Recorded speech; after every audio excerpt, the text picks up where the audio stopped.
And I'm live. No, we're all here. Gary did just knock his internet out, though. He was trying to kill a mosquito, knocked his webcam out. Right. Very quickly, this is going to be a normal show tonight. You know, there won't be any sort of talk of the support network or anything like that. It's all going to be West Ham. We're going to be a donkey fest. We're going to get stuck in some Moyes. We're going to take your calls. We're going to do all that stuff as well.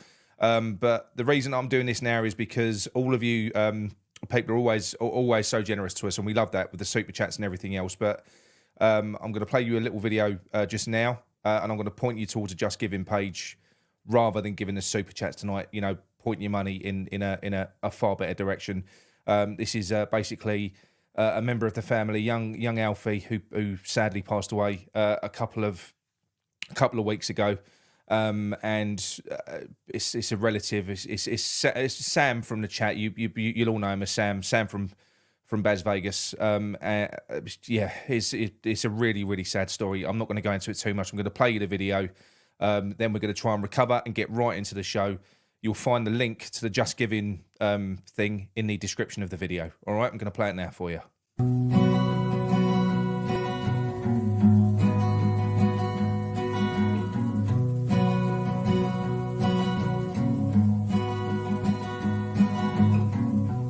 Talking to songbird yesterday, flew in from a place not far away.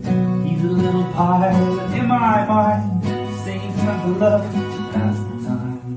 Gonna write a song so he can see, even all the love he gives to me. Talk of better days yet to come, never felt this love from anyone.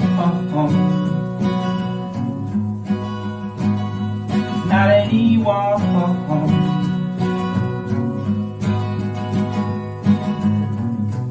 Man could never dream these kinds of things, especially when he came and spread his wings. Whispered in my ear the things I like, then he flew away into the night.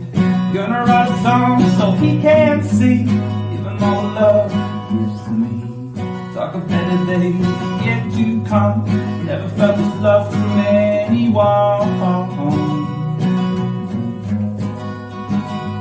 Not anyone.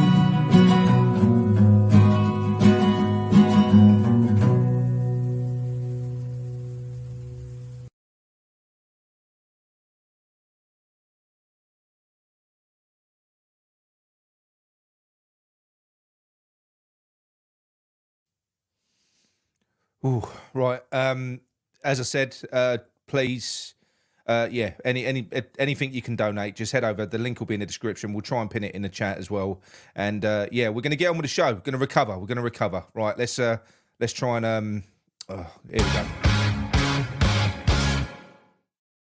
The Daily Ramble podcast.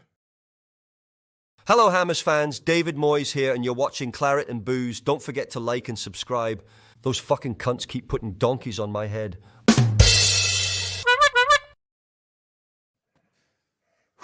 Lovely video, wasn't it? Yeah, so sad. Powerful. So sad. Yeah. Right. Okay. We're going to get into the show. We are going to get into the show now. And I will clip the link. It is in the description of the video, but I'll put the Just Giving link in the chat as well and try and pin it. I don't know how you do that.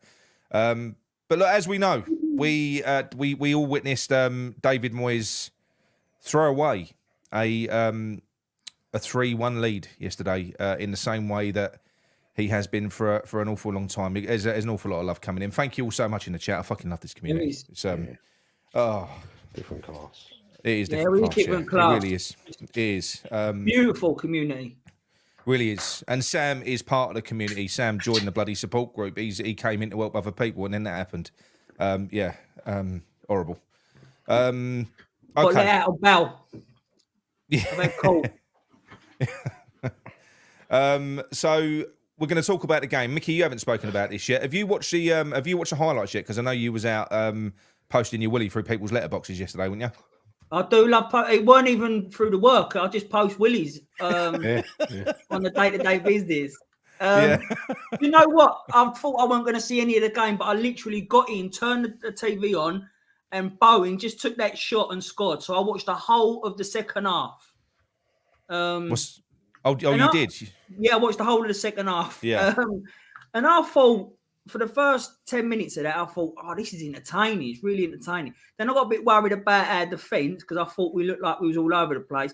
I didn't get to see the first half when everyone was saying about Mavropanos was unbelievable. So I didn't get to see that. Yeah. I just got to see our defence. I didn't think was... I was worried about it. And I had good reason to be worried about it because it was just shocking. 3-1. At 3-1, I thought, this is lovely. I thought, what a Saturday. I thought, this is going to be blinding weekend now.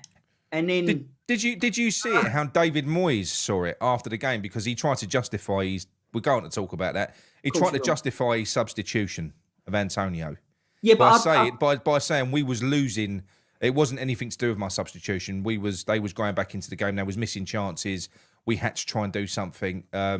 That was his reasoning behind even making if he the had same that mistake reasoning, 2 games running. It's a lie, though. Even if he had that reasoning, though, even if he did see that as a genuine reason, which he wasn't, but then all you've got to do is look back at the last game before that, the Villa game. And if people went back to see our show, I said exactly the same thing. That was what made me give Moyes a C when it comes to the thing. Yeah. Because he completely fucked it up. Well, he'd done exactly the same again. And then this time it worked even worse. So I can't understand if it didn't work the first time, why the fuck would you try to do it the second time?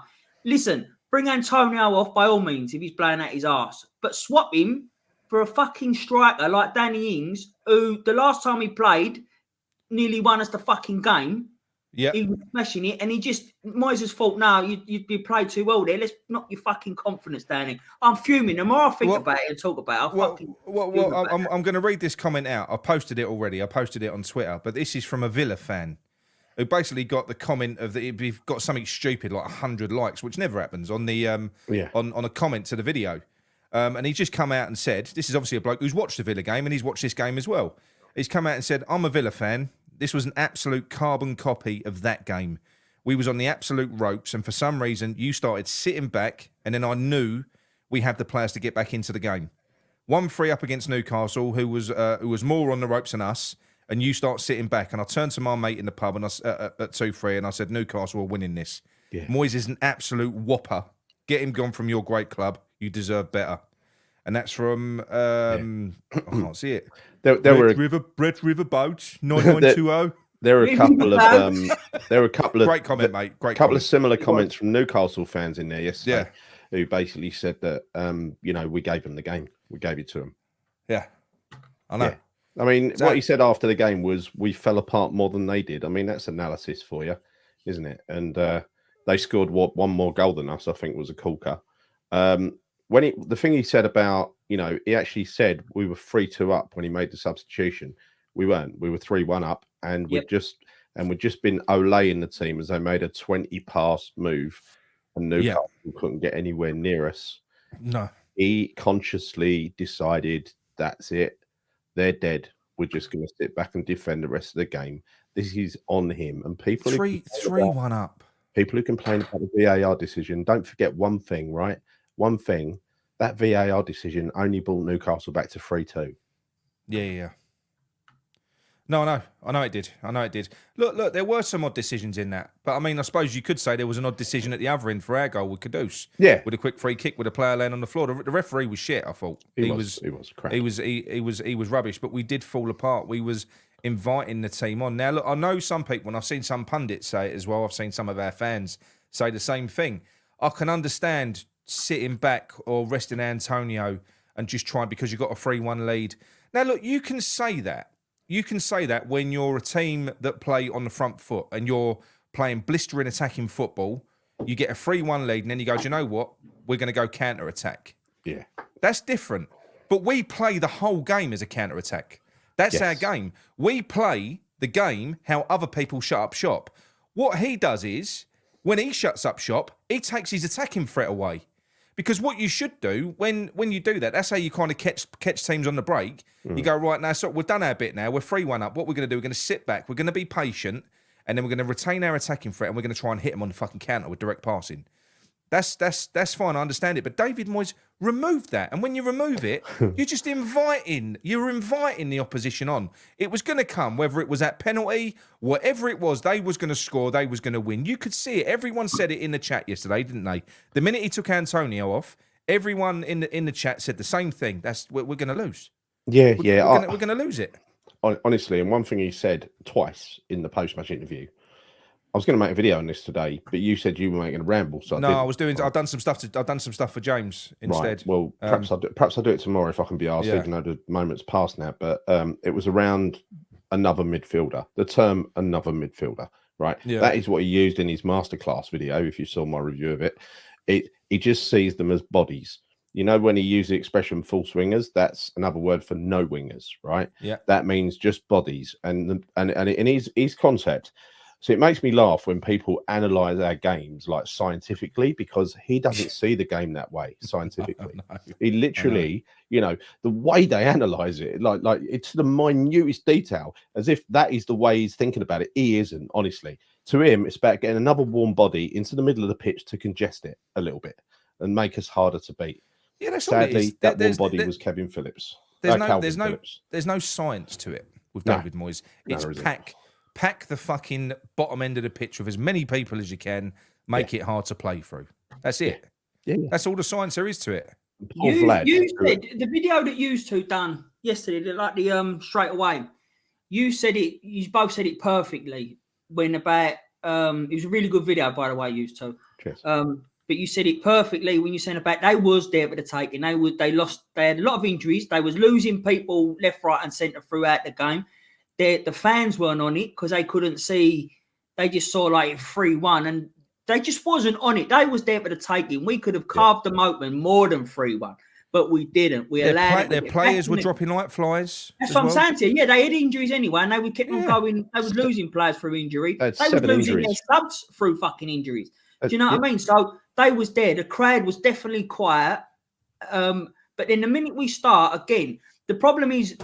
It's always been that. The minute you take Antonio, put him for a more defensive player, you're inviting pressure on, which we know David Moyes loves to invite fucking pressure on. And then that's when the crowd started getting up and that. They missed some sitters, Newcastle, and it give the crowd a fucking uplift. And that's when it all changed around, and they absolutely, I thought they battered the second half. The last 20 minutes, I thought they had it. There's nothing that could be any more black and white than what happened against Newcastle and what happened against Villa last week.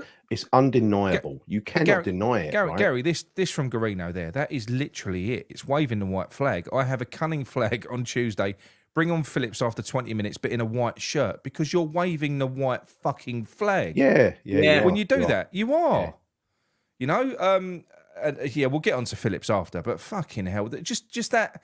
I mean, look. I could understand him resting Antonio. If I can't, not on 69 minutes, but at 3-1, if he done a like for like, if he did a like for like and he retained their attacking threat, retained our shape, but he didn't. He just wanted to pack that midfield out. He changed his shape. We regressed. It was bollocks. They couldn't even. They were struggling. They had more of the ball, Newcastle, but they were disjointed. They were struggling to really get anything going. No problem, Sam. No problem, mate. Cheers, Sam. Cheers, Sam. But no, this is honestly, they've been out in force as predicted yesterday. The Moyes supporters have been out in force. Don Hutchinson has been all over Twitter today, telling fans they're idiots again. Match of the day last night, blamed VAR entirely. Right, Peter Schmeichel and Andy Cole said that both of the penalties were not penalties. Well, the first one was. Fucking hell, come on, it was. Right, you just can't do that. That was Soufal's fault. Vladimir Soufal, who had a stinker yesterday. He was mortified after the game, and if you've seen the post-match interview from him, it was strangely transparent, right? Because it was speaking like this with his head down, right? And he basically said, we sat back and invited them on, and we paid the price. And the players didn't do that off their own back, Gary. No. They didn't all of a sudden go, do you know what? We're 3-1 up. Let's go and sit outside our 18-yard box. Even that prick on TalkSport, the one who really winds everyone up, O'Hara, had to go at Moyes for doing what he did. And Gobby Don. And not what's his name? Oh, Gobby. What's his name? Who? Everton. No. Agbonlahor. Yeah, Agbonlahor, yeah. Ogbonnahor, yeah, he's not. He fucking winds me up. But even he came out and said, "What did he do? What was he doing? Yeah. Why did he take Antonio off? Yeah. Antonio was having probably his best game for a long time. Played so well. He played so well, and he was bashing up their centre halves. Don't forget, they went into that game with 7 injuries. Newcastle, one of their centre half, their main centre half, went off injured. They brought a few players on. One of them went off injured. One of them was just substituted for being shit.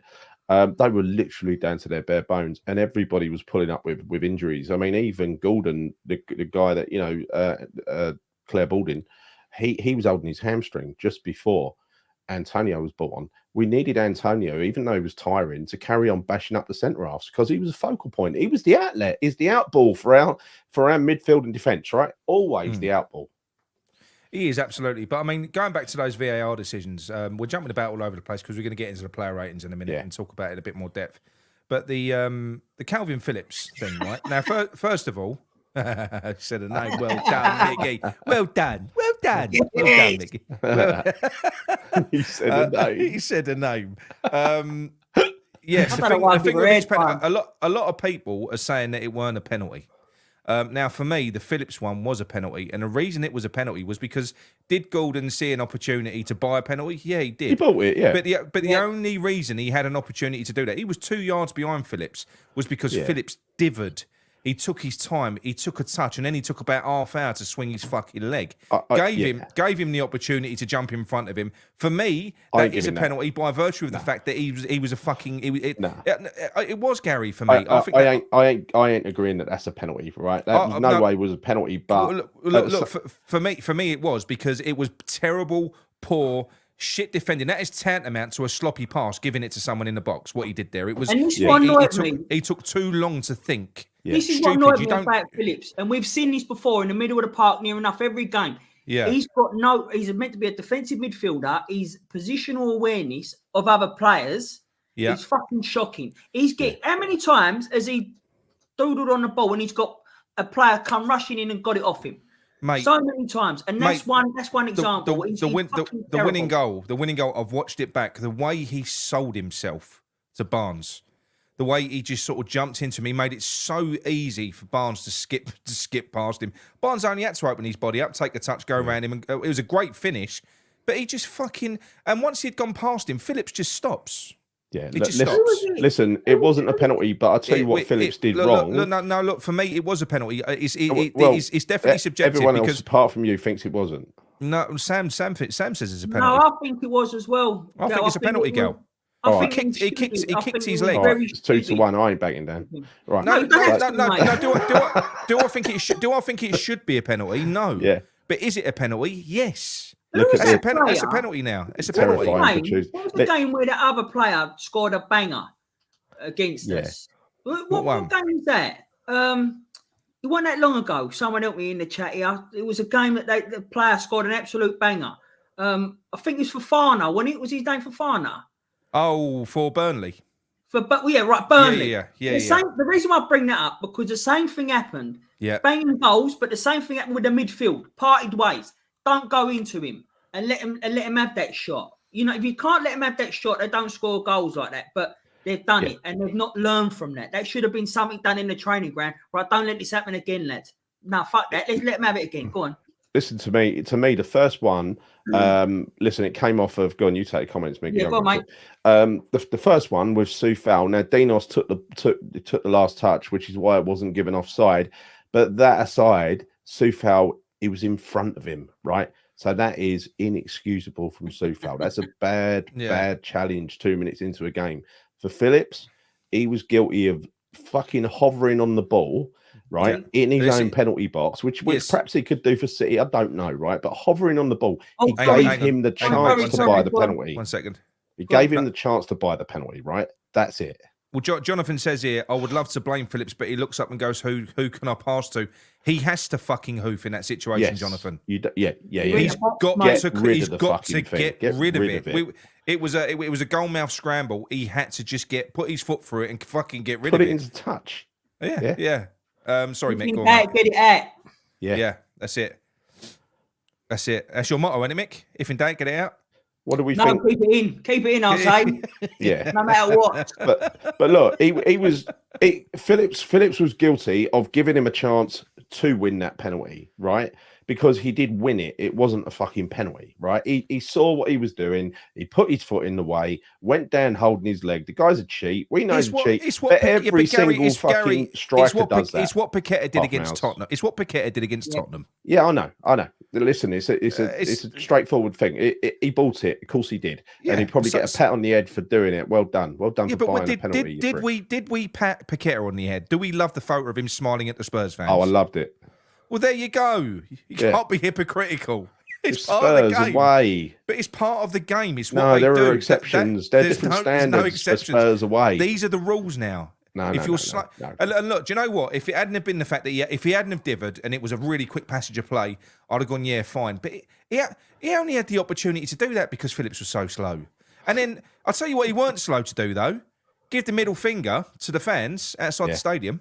Well, yeah, I think someone called him said he was fucking useless or something. But, he was fucking useless. But he was useless. That's the first thing. Yeah, it was a factually correct statement. It was, but yeah, listen, rush of blood, call it what you like. It's disrespectful, definitely. And I don't think any of our players on permanent contracts would have thought of doing that. No. I just think, look, I think you can look at it another way, right? I'm not excusing him. I don't think he can play another game in a West Ham shirt again. I think he's done. But I think what joking. Of course he will. But what you're looking at now is a man that is literally, forget how much money he's currently earning, right? He's living the lifestyle. You live to your means, right? Yeah. He's a young man. He's 28. He should be in his prime. He's watching the last 2 years. He's watching his career go down the fucking toilet. It's disappearing in front of his eyes. He's probably ain't in a good place. That I will say about him. He probably ain't in a good place. I think he made a bad move coming to West Ham. He should have gone somewhere else. David Moyes was not the manager for him. If you excel under Bielsa, and you then go to Pep Guardiola, you don't go from that to fucking David Moyes. You don't. You know this comment from Hawaiian, right? Yeah. You know that Moyes wanted to sign him for 3 fucking years. He wanted the option to sign him for 3 years. And well, look, he wanted Aguirre. He wanted McTominay. People keep on saying to me every time Harry Maguire has a good game, oh, we should have gone and got Maguire. He's fucking error prone. You could do a highlight reel, which is about 20 minutes long with these fuck ups. That guy. Imagine him under the. Imagine Harry Maguire in our system, Gary, with his back to the wall for 90 minutes. Yeah, because when he played for Leicester and he was fantastic, that was a very, very pacey Leicester team that had an amazing counter-attack, right? Yeah. So they would just spring them away most of the time. They'd push up high. They would not sit deep and invite the opposition on. This is, it hasn't worked for Man United. What's his name? Ten Hag has taken to doing that quite a lot lately. Yeah. Sitting deep, right? Yeah. It don't work for Maguire, does it? No. Right, you literally it's dartboard football. You're saying, here's the ball. Do your best, lads. What does Stephen Hughes want me to let go? For fuck's sake. Yeah, I don't know. What do you want me to let go, mate? Yourself, Steve Hughes. What do you want me to let go? Go on, explain yourself. Going back to the Phillips thing. I know it's easy to say. Go on, phone in a minute. Tell me what to let Steve go. Hughes. But I did say that. For me, that interview he didn't look like he really wanted to be at West Ham. I think all the time that Moyes was chasing him, he didn't want to come to us anyway. We was the only club willing to give him that chance. Yeah. I guess like why, especially with the Euros coming up and everything. But he's just he's been terrible. He's just I didn't like him anyway. I thought he was overrated. And then when he's come to us, I didn't expect him to be this bad still. But he has been.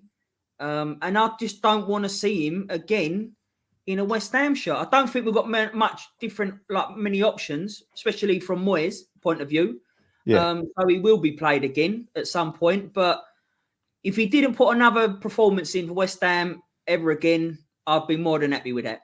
Yeah, I don't want to see him wear a West Ham shirt again, but he will because Moyes insisted on signing him and he's being judged on his success. And this is the worst signing, probably, that the worst signing probably we've ever made. I can't think of a worse one. There isn't a worse one. When you have to factor in the cost of this deal. It comes from the time we signed him to the time he goes back. It is £500,000 a week.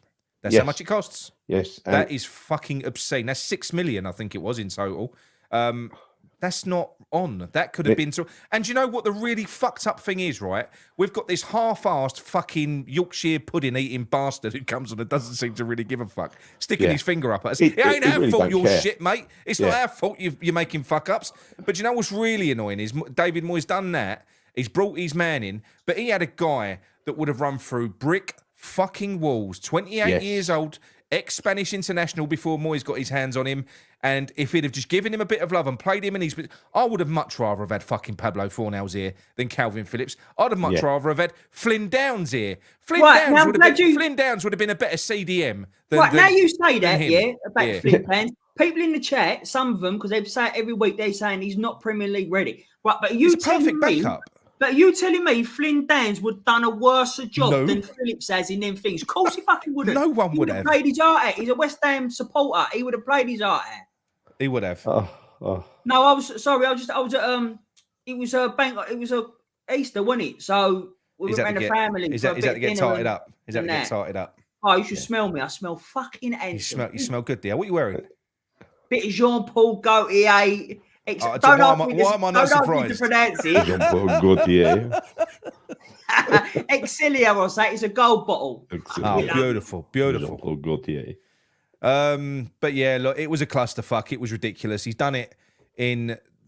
I think you said the same, Gary. It was only somebody in the chat that reminded us he did this against Aston Villa just in the last game. No, it was me. I remembered it, and I was having a go at myself for remembering it too late, because it's like he does these things so often they become normal. The new normal, you get used to it, right? And so I'd completely forgotten he'd done it against Villa, and it just occurred to me he'd done that recently, and I checked back. Yeah, it was Villa.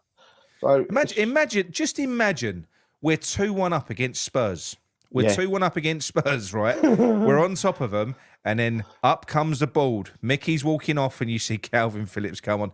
Imagine if he does it again, and the same fucking thing happens. Yeah, I think he'd struggle to make it out of that stadium. I think he would if he'd done it again. Because the crowd will go ballistic. But would you be surprised? Let's ask yourself that. Would you be surprised if he does it? No, because he's desperate for it to work. I reckon he'll do it 5 times.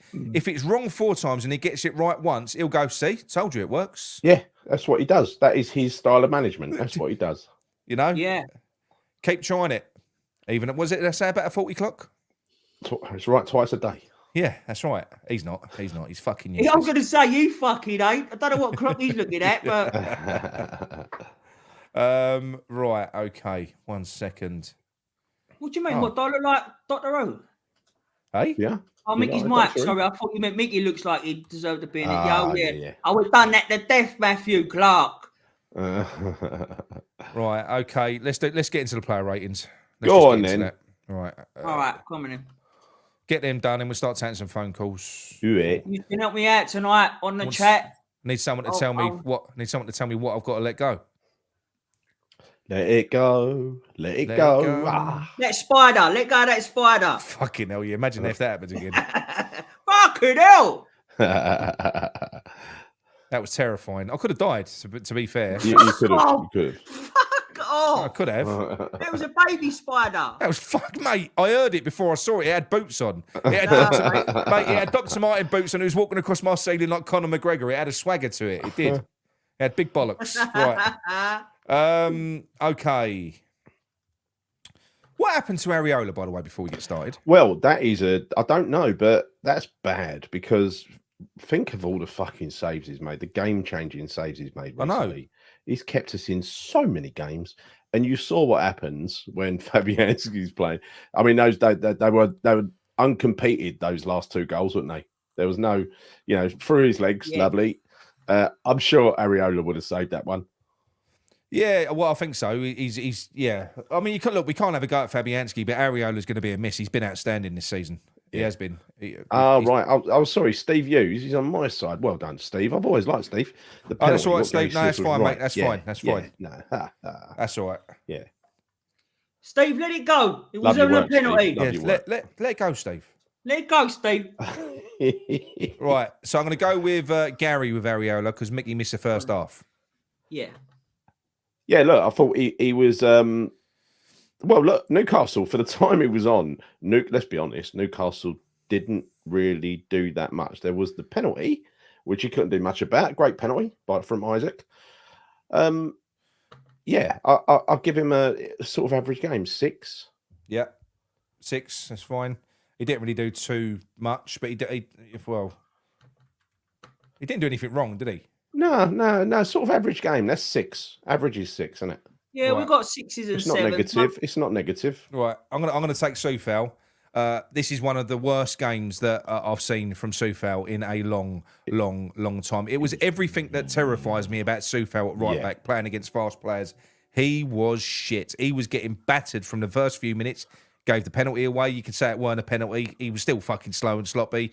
They was targeting him. They weren't even bothering with Emerson. They were just focusing all their attacks down each side. The whole game. And it got worse when Barnes came on. Everything was down each side. He was shit. Yeah. Shit. Is it his fault? No. He ain't got no pace. That's not his fault. But he It's not his was fault. absolutely toilet. He was terrible. You got to call it as you see it. He was a big problem. And that is another reason why when you've got players like that, you're almost exposing them when you're inviting the opposition onto you. You're exposing players like him. You can play Soufal against the weaker sides, definitely. I'm giving him a 2. He's getting a donkey. That was a Europe, shit you can play him. performance. He should be a backup player, really. He shouldn't be our first choice. I've been saying it from the start, since the start of the season. Yeah, no, I agree. Right, Micky Emerson. Again, I can only go on the second half that I saw. I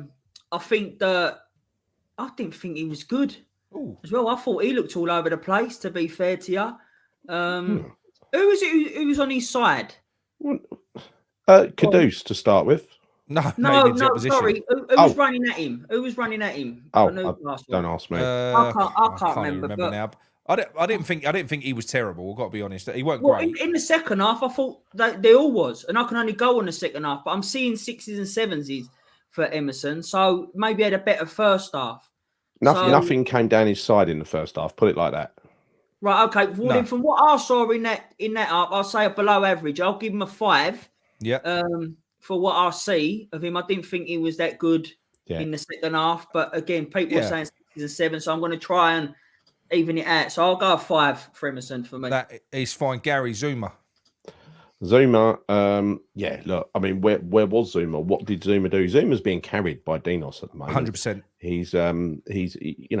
He's only there because he's our last remaining centre half. You have to factor in the fact he's a captain as well, and he ain't a captain, Gary, is he? Nowhere near a captain. His games are just they've hit there's a new threshold for Zuma, a new level of expectation, and it's a 3 rating. So he definitely got a 3 yesterday. Yeah, he was terrible. I agree. I'll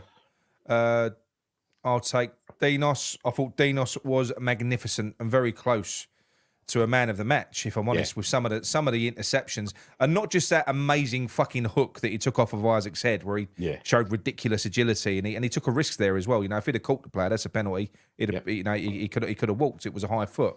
It was amazing what he did there. It was a way he bursts out of defence. He reads the game. He bursts out of defence. He kind of he intercepts balls. His decision making was brilliant. Thank you. I think he was fantastic. I do. Yeah. I think he could actually carrying Zuma as well. The guy's enormous. Yeah. I'm giving him an 8. Him an 8. He was. That seems to be the average everyone's saying in here. Yeah. I think what was it Sam said yesterday? You wouldn't want Dinos Mavropanos to be your missus's ex, would you? That's what he said. Yeah. He's a big, beautiful man, isn't he? He is. Yeah. What a wonderful player. So right, on to cheers, Joe. On to my fucking cable's died. Hang on. On to Mr. Anonymous for Gary. Oh no, Micky. Wall press. He just seems to be getting worse every game. Again, I can't keep saying it, but I'm only going for the second half. He's fucking chasing shadows. I don't even know what he's doing, to be fair to you. Couldn't tell you. Paul Price. He's just. I stuck up for him, Nick, when you kept on like dogging him out, and I kept on sticking up for him, saying he's out of position. But it's getting worse and worse each week. Yeah. From what I saw of him for that second half, and I'm going on what they're saying, they're all saying fours and that. I had to give him a. I'll probably have to give him a 2. I'd probably have to give him a 2 for that second half. But if you want, I'll go 3 because I don't know how he played in the first half. So I'll go 3. Still a donkey. Look, what he does is he does very standard things. I mean, he doesn't do a Calvin Phillips. He doesn't make any colossal fuck ups. He runs around a lot. Nothing. He doesn't do that, but he runs around a lot. But I mean, if you just want a player to run around a lot, then go and get fucking Mo Farah to stick him in midfield. Do you know what I mean? I think yesterday that he's making Wall-Prowse and Phillips are making Souček look like fucking. I don't say his name again because I couldn't pronounce it yesterday. Fuck it. Prilo. I can't say it. Perlo. Why not? Oh yeah. That Prelo geezer. You told me that yesterday. You told me his name yesterday. Yeah, that geezer. He's making him look like prime him. Them two. Yeah. So fucking hell. I know. Right, Gary Thomas. Well, look, he was the best player in the defensive midfield area. He got through a lot of work. It's not hard to He say. broke up a lot. He done all right. He ran around a lot. He done what he was asked to do, really. And if you look at the game on balance, right, we should have stuffed them. That means that Souček was having an okay game and doing his job until Calvin Phillips was brought into play alongside him. So I'm going to give him a good solid 6, maybe a 7. 7? Yeah, I'll give him a 7. Give him a 7. Yeah, people say that seems to be. There's one thing he did which I couldn't understand. Well. You know, right towards the end where he tried to chest the ball. Oh, that was awful. Why didn't he try and edit? He could have. It wasn't that much lower, Dan. If you can chest it, was. you can duck down and fucking get your head on it. No, to be fair to you, I think it was just a wrong height for me for him to header. I think if he'd have headed it, enough to get his head down low. Might have put his neck out or something. Yeah. I don't think it was easy as what you might think for him to head that. To crack down a little tiny bit like that and edit. Not that he's got such a long neck, gal. With that fucking, do you know what I mean? Imagine Micky'd have to jump for that one and still miss it. Right. Yeah. Lucas. You fuck off. Right. Lucas Paqueta. I thought he was fantastic he was fantastic up until Antonio went off. He was. He was brilliant. You know, the dink over the top that he played to Antonio was a carbon copy of what he did when he mugged Declan Rice off for England and drops it over to Vinicius Junior. But Antonio's obviously better than Vinicius Junior because he fucked that up, didn't he? So Antonio buried that. But he was excellent, I think, Pac-Man. He was completely dejected. When David Moyes took Antonio off, he moved Paqueta out of the middle. I know. Right? He moved Paqueta out of the middle and pushed him further forward, isolated him. Yeah. Paqueta then started getting Paqueta, his arms went up in the air. He weren't happy because, as frustrated as we all are, the players on the pitch are going to get frustrated as well. They pulled their bollocks out to get 3-1 in front, and then he does that. He completely hamstrung him. I thought Paqueta's head dropped at that point. He would have got an 8 if not for that last half an hour, because he was brilliant up until that point. But his head did drop. Well, I don't blame it. I don't blame him for his head dropping, but exactly. It did. The thing is, he needs players in front of him, right? If you're going to make him the focal I'm going to give him a 7. Front, I'm giving him a 7. Can't do that role. No. You're fucking asking. What you're basically saying there is, I can't be seen as taking Paqueta off, so I'm going to just keep him in stock up front, where we're out of harm's way, right? Well, for a start, if you want to counter attack, he's the man that supplies the bullets for the fucking counter attack. Yes, he hamstrung us fucking big time. You know, he took Paqueta out of the middle and took Antonio out off the front. The fucking hell was he up to? Micky, Kudus. Yeah. Do you know what? If you don't mind, can I take Bowen? Because I don't think I'm going to take Kudus. Go on, you take Kudus. I'll take Kudus or Antonio any justice. I don't think I'll do them any justice. All right, no worries. All right, let me take Kudus then. Right, Kudus, I thought was magnificent, absolutely fucking magnificent. I'm not going to talk about what happened in the last 20 minutes, but for 70 minutes, he was outrageously good. Yeah. I mean, he basically set up 2 goals, didn't he? His head also dropped when Antonio went off. I know it did, but there was 20 minutes to go, and up until then, he had created 2 of the goals, right? what's his name had created. Paqueta had created the other one, but I mean the actual ball, the ball into Paqueta to play that ball came from Kudus, right? Yeah. And also we know the one that he set up for Bowen. That was amazing. That was outrageous. It was. You know? And a great finish for the goal as well. He was fantastic yesterday, Kudus. 9. There we go. Pew pew pew. Pew pew pew pew pew. We've got a few today, Welcome, but I'm going to welcome. do them after. Are you going to do them after? The only thing is they disappear off the chat, Mick. No, not if it's starred. Yeah, okay, mate. Oh, fair enough. Oh, so you know, Yeah. you Listen, know. I'm getting a pro now at these Mickey, comments. He knows what he's doing. What was your score, Gary, for him anyway? 9. Yeah, he was good. He was definitely good today. Right, Mickey, you can have Bowen then. Right, so as far as I'm aware, Bowen, I see the goal. I thought it was a fantastic finish from Bowen. I really did. I understand he also got an assist because it was like a return of favour between him and Kudus. Is that right? Yeah. So I obviously didn't see that. But for me, again, it is hard to judge on that second half because I get to see the shit end of the game, if you like. But I did think he was probably the most liveliest person for us attacking in the second half, for me personally. And getting a goal and an assist, I think that I've got to rate him on that. For me, I'd say he was very good. So I'll put an 8.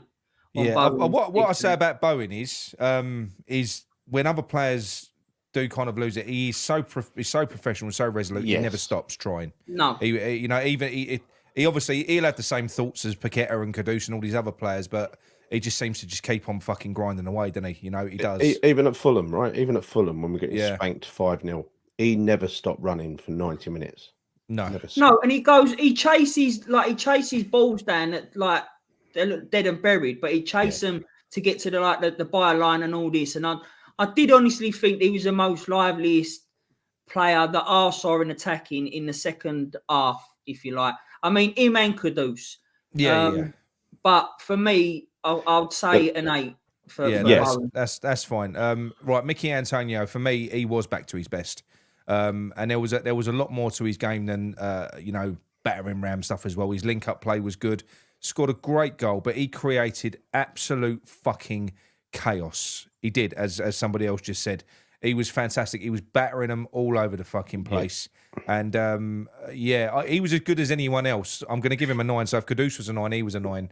Because without Antonio, when we play that way, the only trouble is when we get Antonio in the team, we do kind of revert back to a proper typical David Moyes setup, which we had a bit of a break from for a period, and it did work when we had the front three of Paqueta, Kudus and Bowen.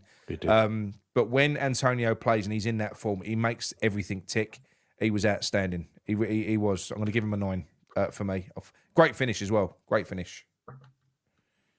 Top finish. Finish. Yeah. Really good. Right. Time to run well. Right. Quickly zip through these. Right. So, Gary, we'll start up here. Go on. Gary Johnson. Fucking hell. He was brought on as an extra midfielder again, wasn't he? You know, go on. Just another warm body. Had a bit of a mare, to be honest. He had no involvement. 4. Yeah, he was poor. 4 for poor. What 4 for poor. He only gets half a donkey because he's too far up the screen.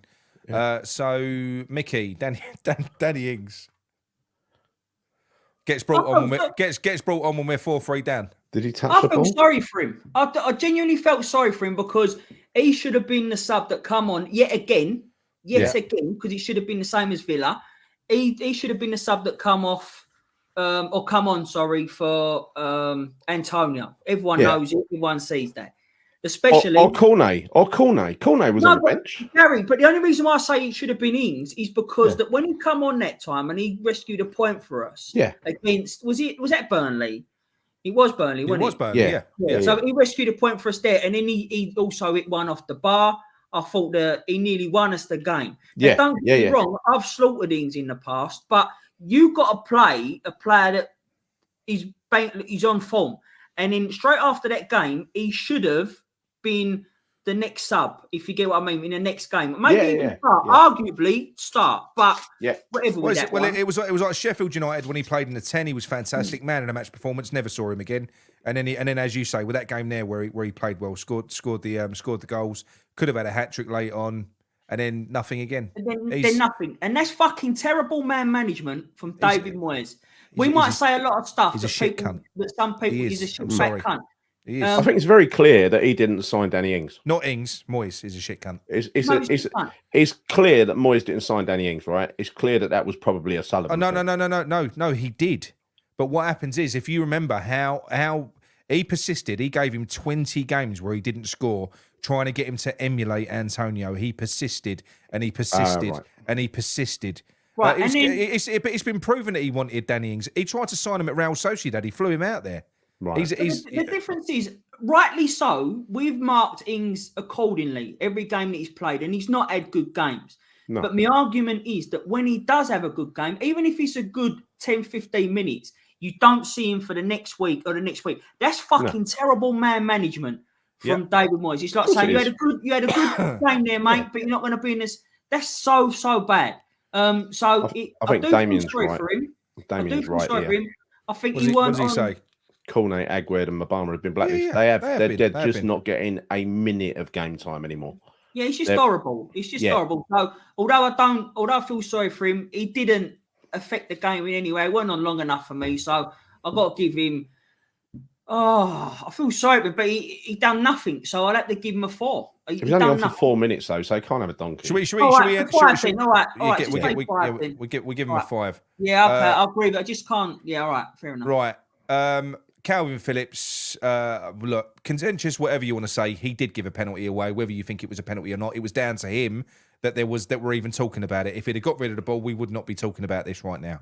It's as simple as that. The limp fucking attempt to block Harvey Barnes, watched it back, couldn't believe it. Absolutely ridiculous what he did there. Sold himself. No effort at all.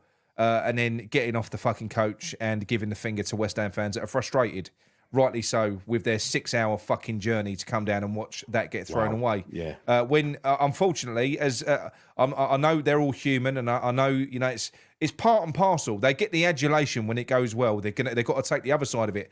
This is kind of why they do get paid the big bucks. And from what I could hear, there weren't like ridiculous abuse being thrown at him. No, it was almost like Phillips. You were shit. It weren't loads and loads and loads of abuse that he was getting. So for him to do that, I'm sorry. First time we've done this for a player. He's getting a C. You're a cunt. Did you watch the video? You obviously see the video, right? Yeah. Right. So on that video, all you heard was kids shouting photo or something like that. There was no abuse to him. It was just photo. No. Then that one bloke, just one single person, said useless. That's all he said, useless. Yeah, and that's when he flipped the finger to the crowd. Now, I can't get on board with that. I actually had a debate with someone here, and they were saying about, he's only human and his emotions, he probably knows he's playing bad. Fine. But you get paid enough money to act professional in situations like that. And all it is was kids around. And just one person said useless. Yeah. And then that's when it all started after that, about get out of the club. That is a dirty, stinking fucking attitude. And like I said, I do mean what I said earlier on. He probably is in a bad place and he is in a dark place. But but people come out and say he's a nice guy, this, that, the other.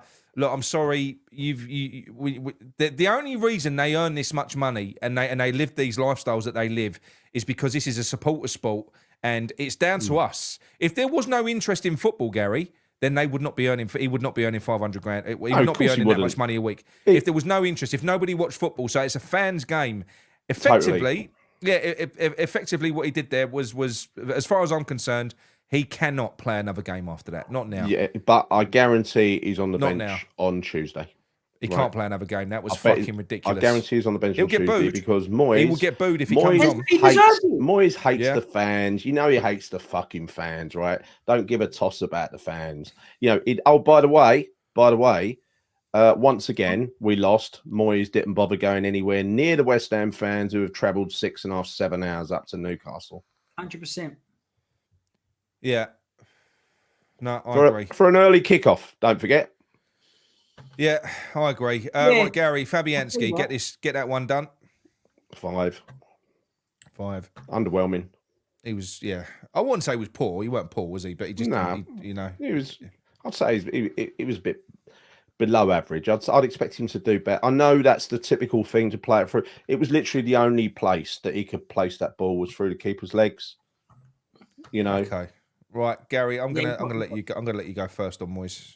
Sullivan's still a cunt. He's always a cunt. Well, I think we reset the counter on Moyes today because this is Massively, it got reset last week, didn't it? Yeah, because he's never going to make it. He's never going to make it. Let's look at his record this year. He's won out of 15 games in Cup and League. He's won 3.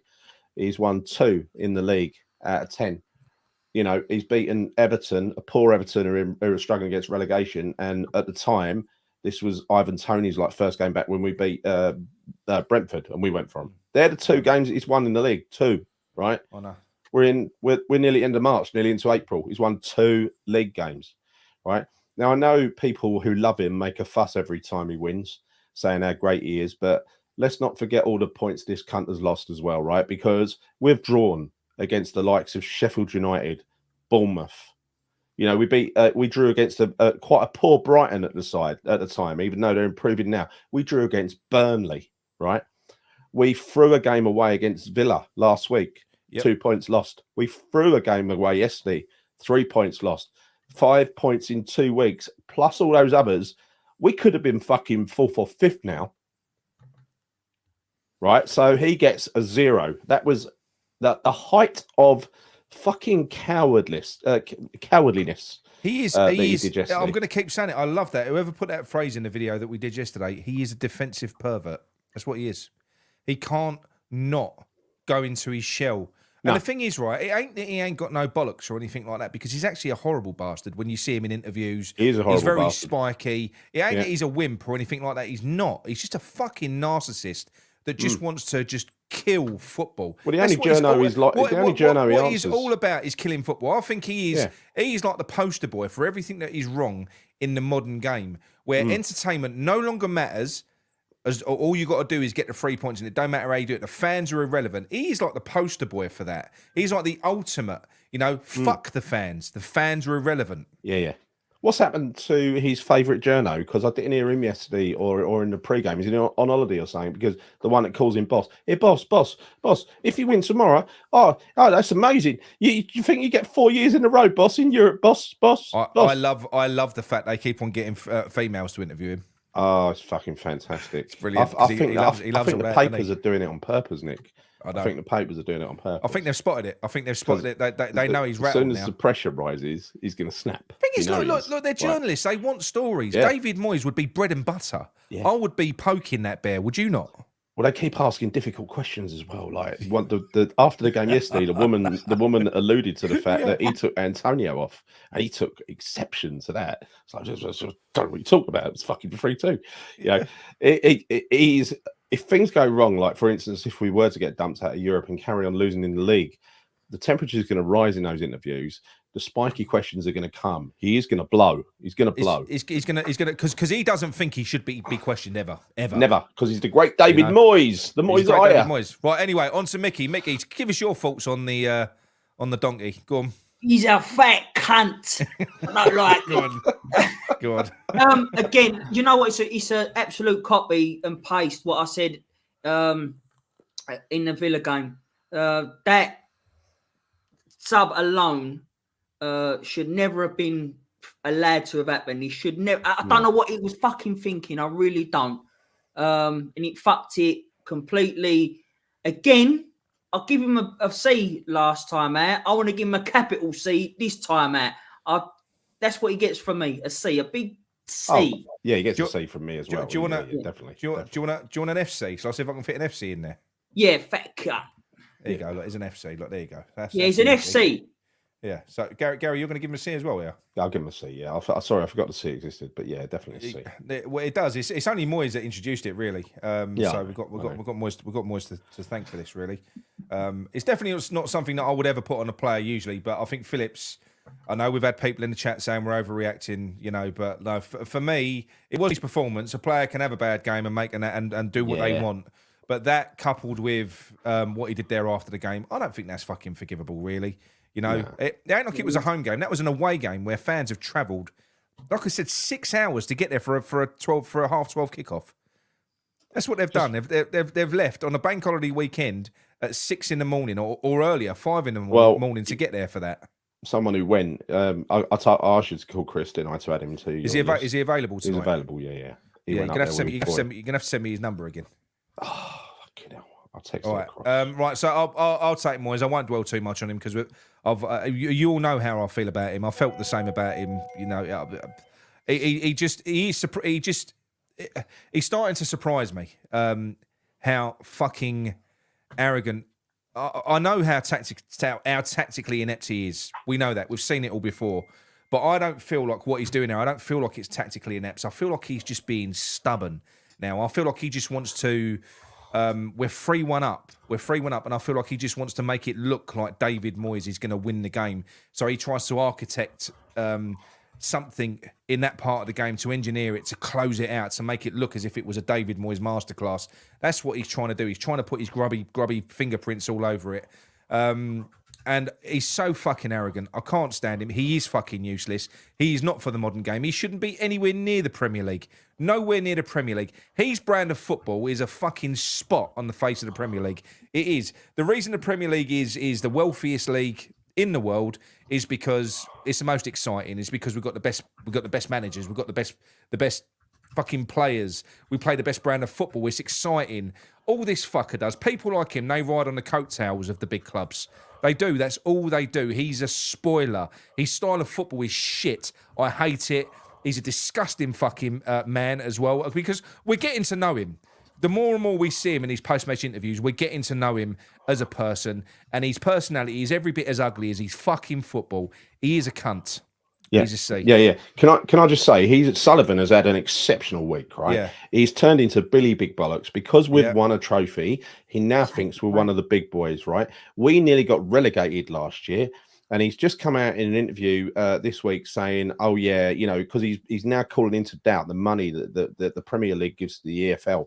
He said the Premier League, the EPL as they call it, that's like Tesco's, and the EFL is like a chain of cheap corner shops, right? He's an arsehole. Just so I say, that's Gary that breathes into the mic. He likes he likes to have it in close proximity. No, but I was a bit worried then. I was about to say, Gary, you're right. Because he's like, oh, sorry. No, but anyway, I ain't finished. Gary likes a close proximity effect where he talks I haven't. I've got it fucking pointed here, right? I've got it pointed around my face, right? Okay. So look, he's done that. And on this same week where David Moyes, who hates fans, and has made it fucking blatantly obvious that he hates fans, and we know it anyway because we've been told it, that he doesn't give a fuck what the fans think. Well, you know, nor does his boss. His boss has come out and said, we should have charged 70% more for tickets when we moved into this great stadium. Yeah, well, you wouldn't have filled it, would you, mate? And then pretending we've got a cheap deal and putting everyone's tickets up. Now, I don't mind them putting tickets up by like inflationary rate or everything else. But what he's doing is he's pushing the kids, the older people, as they become pensionable age, they're being moved up into the fucking the deep recesses of the ground. It's the only way you're going to get concession tickets anymore. Otherwise, everybody downstairs in the arena is going to be an adult full price ticket, apart from those who have got them already. But Gary, right? You can never get away from the fact that part of the sales pitch when we moved from Upton Park was affordable football. Yes. That was part of the sales. That was part of the sales pitch. Go on, but it was. Yes, it was. Let me land. The last thing he's done this week is he's come out via Sean and said, we're sick of seeing all these empty seats. You don't give a fuck about the empty seats, mate. You don't give a fuck. You just want to force people to hand over their tickets to Ticket Exchange so you can sell them for 2 times, 3 times their face value. Hand us less than 1 times the face value, right, in monopoly money, because it ain't actually real money, currency that you're giving back to us. Spend it in the club shop. It's club cash, right? Yeah. So he wants us to do that. Otherwise, they take the season ticket away. They don't care how long you've been a season ticket holder. This all comes on from what he said a few weeks ago is, if you don't renew, don't worry, we'll replace you. No, they do not. They hate their own fucking fans. They could only get away with this at a football club, Nick. They want to flush out a lot of the old guard. They do. And the reason that they want to flush the old guard out is because they told a load of fucking lies to the old guard to get them over here. And they know that they're always going to be held to account. They're always going to be held to account by the legacy supporters. And that's the reason why they want new people over there. They want the fucking popcorn brigade. That's what they want. People who will come over, you know, that will do exactly what you just said, that will buy a season ticket, go to 5 games, but give it back to them to sell for 2 or 3 times the price. But when they do come, they'll go in the fucking club shop. They'll buy 2 shirts, you know, they'll buy flags, they'll buy this sort of stuff. That's what they want. And if they don't sell it, they want to sanitise this. They've already sanitised the fucking club. They want to sanitise it further. I can't stand that little wanker. And the sooner he goes, the better. They can't come out and say now, unless they go out and buy that fucking club. We've got that stadium for £3 million a year. Fuck all. Nothing we've got that for. We should have loads more money than what we've got, because the running cost for every other club that own their stadium is far more. They have to pay for their security. They have to pay for everything. They do. We don't. It's ridiculous how low how little we pay. So for them to come out and say we've undersold it now, unless they're going to come out now and buy the club. So if they're going to buy the stadium, then maybe I could understand it. If they're going to buy the stadium and make improvements, I could understand it. But while they're renting, they can go fuck themselves, surely. They shouldn't be spiking that fucking the season ticket prices. They're taking the piss. No. He is a TC. He's a thunder cunt. He's a thunder cunt. Yeah. Who's that? Sullivan. Oh, yeah. Right, sorry. So who did we pew? Was it Gary we pew-pewed? Ah, welcome, Gary. So many Garys. Good to have another member of the Gary community. Honestly, there are so many Garys that we've. And then Jason. Welcome, Jason. Welcome, Jason. Pew. Little used names these days, Gary and Jason. Call your babies Gary and Jason. But yeah, so that's that anyway. Man of the match. I'll tell you what. We'll just have a count. I can't be asked to do a poll. Give us. What's that? Kudus, man of the match? What's that? Kudus, Mavropanos, and Antonio. Should I do a poll? Let me just do a poll quickly. 1 minute. 1 minute, please. Hold the line, caller. Anyway, no more C words now. We've over C worded it. Let Nolly do it. Your last video, you done about 50. You done more than Nolly. I know, but I think people got the message. People got the message. We was but I wasn't on that one, no girl. So I've got to make up. I know you had to get a few in. Listen, you can't help but say that word when you're talking about Moyes at the moment. Honestly, it's the only word that comes to mind, Mickey. It's the only word. Yeah. It's the only word that actually encapsulates my feelings. It expresses my feelings, how I feel towards the great man. Yeah, I mean, sometimes I use it as a term of endearment, but that it doesn't apply to him. Not to Moyes. Not to him. Definitely not. I usually say to Nick, "Hello, fat cunt," and it's nice. Yeah. It's a term of endearment. I know you call everybody that, don't you? You call everybody that, whether fat or not. You call everybody that. It's a new catchphrase. I'm trying to weed out the pews and bring the fat cunts in. No, it's never going to work. Right, we've got the poll in. Right, here we go. Right, sorry, let me just go and sort the Kudus is my man of the match by quite a way, actually. We've got another Gary. Thank you, Gary. Thank you, Gary. Yeah, we do like the Garys. It's a siege. Loads of Garys. The Gary community. Too many of them. Right, no, there aren't enough of them. It's Kudus. Yeah. Kudus is the man of the match. It's not. I mean, Antonio and Dinos have both got around about 20% each as well. So they both did well. They both did well. But Mo, he was fucking awesome at times yesterday. He really was. He was. Where's Micky gone? I don't know. He says he's gone to walk his dog, hasn't he? No, not walk the dog. I had to sort them out quickly. No, we're fine. Can't walk your dog during a show, Micky. I know. Is my heavy breathing gone now? Yes, it's gone. Is it gone? I tried to point the mic. No, honestly, Gal, I was worried for a bit, because not only was you breathing heavily, you just sort of stared off into space. You were like that. Right, I've done what you're supposed to do. I've put it a fist away from my mouth, right? So tell me if you can hear me breathing. How'd you do it? Like that. Fist, fist away from it. That's it, yeah.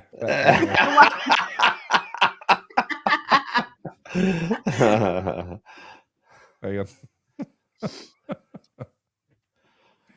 Hang on. Right, let's do me test. Right, who got man of the match anyway? I missed that. Kudus. Yeah, I said it was Kudus, didn't I? People normally disagree with you, Mick. I think they're growing on. I How think did- like, that's a I'm growing on them. Good question. Yeah, it works. Good question. How did Kudus grow his hair so quickly? Because him and Antonio have got the same haircut now, haven't they? You Yeah, see it? I don't quite know how that happened. He's like his older brother. Antonio's like his older brother, isn't he? Is it? It's got to be. No, I thought he looked more like. It's got to be extensions, isn't it? Because he didn't Yeah. have hair that long before. I It's thought gotta he be. looked more like I don't know why I've tried to pronounce names. To be fair to you, who's that one who plays for Juventus?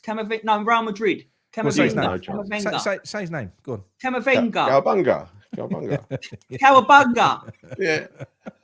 Right. Okay. The phone lines are open for whoever does want to phone in. We'll put the number up later. Once. Well, I don't like putting it up first of all because the fuck it goes mad and I start having a tantrum. So Nice I one. know. right, Sweet. any questions in the chat before we do get into these phone calls? Yeah. Ain't been none yet. Hold Oh, on. no, hang on. Did you get Chris's number? I gave you Chris's Too number. late. Yeah. Oh, right. Okay. You got I'll it. phone him next. Got it. Yeah. Yeah, I'm sure I have. Should we look at the fixtures coming up? Because You we've got. can't because we've got Gary on the line. Oh, have Right, we? can I Hello, just- Gary. sorry, I was going to reply to this, Mickey, your postman. I just look at the numbers in the road. I don't have to look at people's names. Gary, are you there? You're Gary. I am. How are you? I'm very well, Hello, mate. mate. How are Hello, you? Gary. How are you? Well, still same as you lots. Trying to get over yesterday. Trying to calm down. Just want to say a couple of points. I can. Right. Two things I want to say. First thing, with the game yesterday. Pew, pew, pew. With the game yesterday. That's better than the thing Mickey's about pew pews. Antonio- was. Fuck off, is it? It was. Go on. The thing about taking Antonio off, he did the right thing taking him off, but not when he did. He should have took him off a lot later, maybe 10 minutes in the end. He took him off for 65 minutes. Yeah. So that's 25 plus stoppage time. So still had over 30 minutes to play. I know we've got the I'll game give you that, Tuesday yeah. at Spurs, and he's 34 years old. We don't want him breaking down, getting injured, but he was far too early. And even people on Talk Sport last night, I think Jamie O'Hara and Bongo, was it? You know, the Aston Villa flag.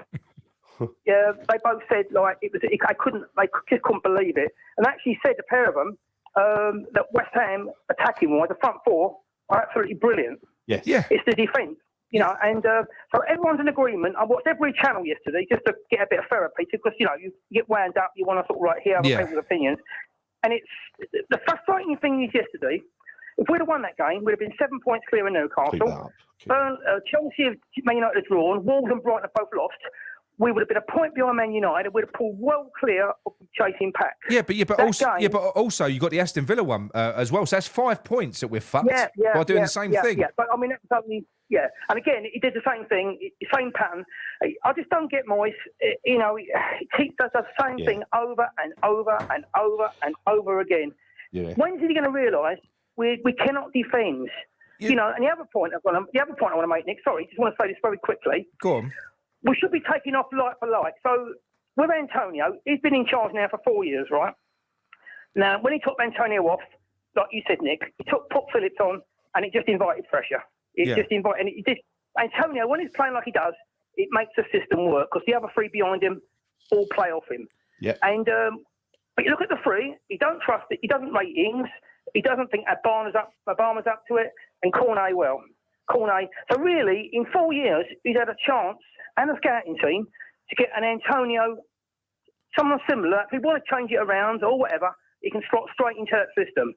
And defensively, I mean, that front four is good enough to get us in the top four. Easy. As an attack it is, but we've got the way that we play. But the way that we play, but Gary, this is the thing, right? This is the thing. We sit here and we analyse and we go, why is it that, you know, why does he do it? When's he gonna? You know, I can't understand it. But Gary, you know, rather than sort of picking the bones out of what he's done, which is the exact same as what he's done 100 times before, you know, because he keeps doing the same thing. Let me ask you, Gary.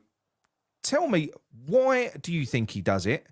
And give me an excuse as to why he does it. Do you think it's incompetence? Do you think it's arrogance? What do you think it is?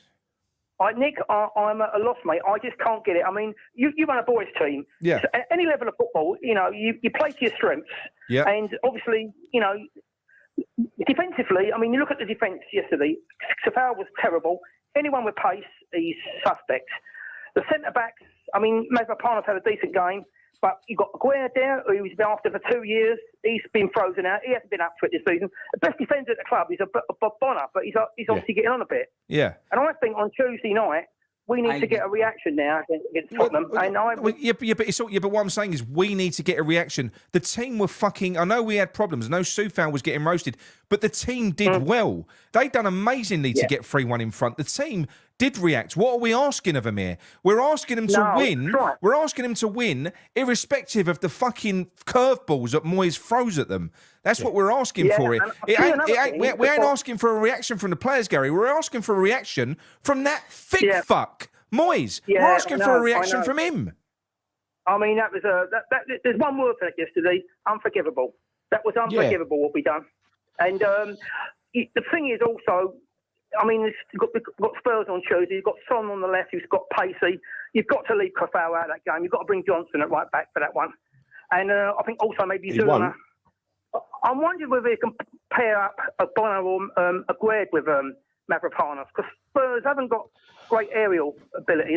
They're more like, they're a quick side, and maybe Aguirre might. I'm sure we've had this same conversation 5 times before, Gary. You don't. I'd rather Dinos carry Oggy than carry Zuma, right? Because why was it that after that Arsenal game where Dinos and Oggy played so well, we never saw Oggy again?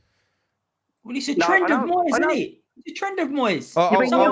We don't fucking see him. I would much rather because we know Ogbonna's old. We know his pace is gone, but Zuma's fucked. I would rather have Ogbonna in or on that left hand side. Do you know what? He's naturally left sided as well. Yeah, he is. Nick, That's where he plays. And it's one player we've got who doesn't mind sitting and defending. He's a defender. He likes defending. Yeah. And he's a leader. He's a leader, and which we haven't got. We had no leaders out there yesterday. No. This is where we probably are missing Declan Rice and Noble and them sort of play. We haven't got anyone at all. Gary, I think the only one might do it is Alvarez. But, Gary, I've got a question. Gary, I've got a question. And this Doddsy has posted a comment here which says, is there any praise for the fact that we did go 3-1 up with 70 minutes gone, even though we expected to get beaten? And I think my answer to that is yes, of course. Yeah. We were fucking gushing at that point, right? But he lost all credit by throwing it away. What's your response? A game is 90 minutes long. Yeah. What's your response, Gary? Yeah. Well, the thing is, the strange thing yesterday was when we went 3-1 up and he took Antonio off, I thought maybe I was the only one, but obviously I wasn't. Everyone said the same thing. I thought, even at 3-1, I didn't feel safe. Did you, Gal? No. And I thought if they get back to 3-2, with that amount of time left, we're going to lose this game. And we did. I couldn't believe it in the end. We knew. Bowen said that. Bowen said exactly that. He said, we knew that we would be under the cosh if they got a second goal. He said that in his post-match interview. We all knew it. Yeah. But Gal, we were absolutely ripping them apart, weren't we? I mean, Kudus, they just couldn't handle him. And I heard Newcastle fans before the game, they were really worried about our front four. They were saying it, Newcastle fans, the front four. But defensively, he's got to sort this out. He's hopefully be gone. At the end of the season, we've got to get this defence sorted out, Gal, because we're scoring goals this season. We're scoring loads of goals. Listen, I can't correct people. I can't correct people all the time, but Nigel, when there's someone else in there, I've lost them, said it was 110 minutes yesterday. No, 8 minutes first half, 10 minutes second half, 118 minutes that game was. Yeah. Semantics. And again, I mean, another thing I've got to review, Gary.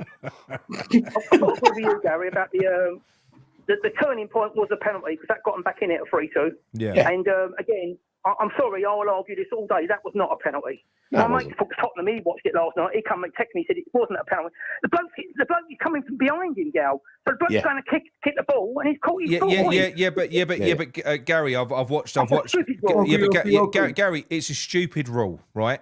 It isn't a penalty in my book. It shouldn't be a penalty. But by the rules of today, that is a fucking penalty. I watched a conversation on Sky Sports earlier on with 3 referees, and they all came out and said the same thing.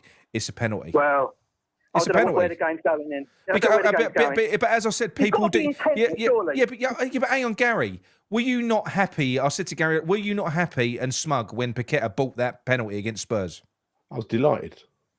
And you, Yeah, Gary, because it was were you happy? Spurs.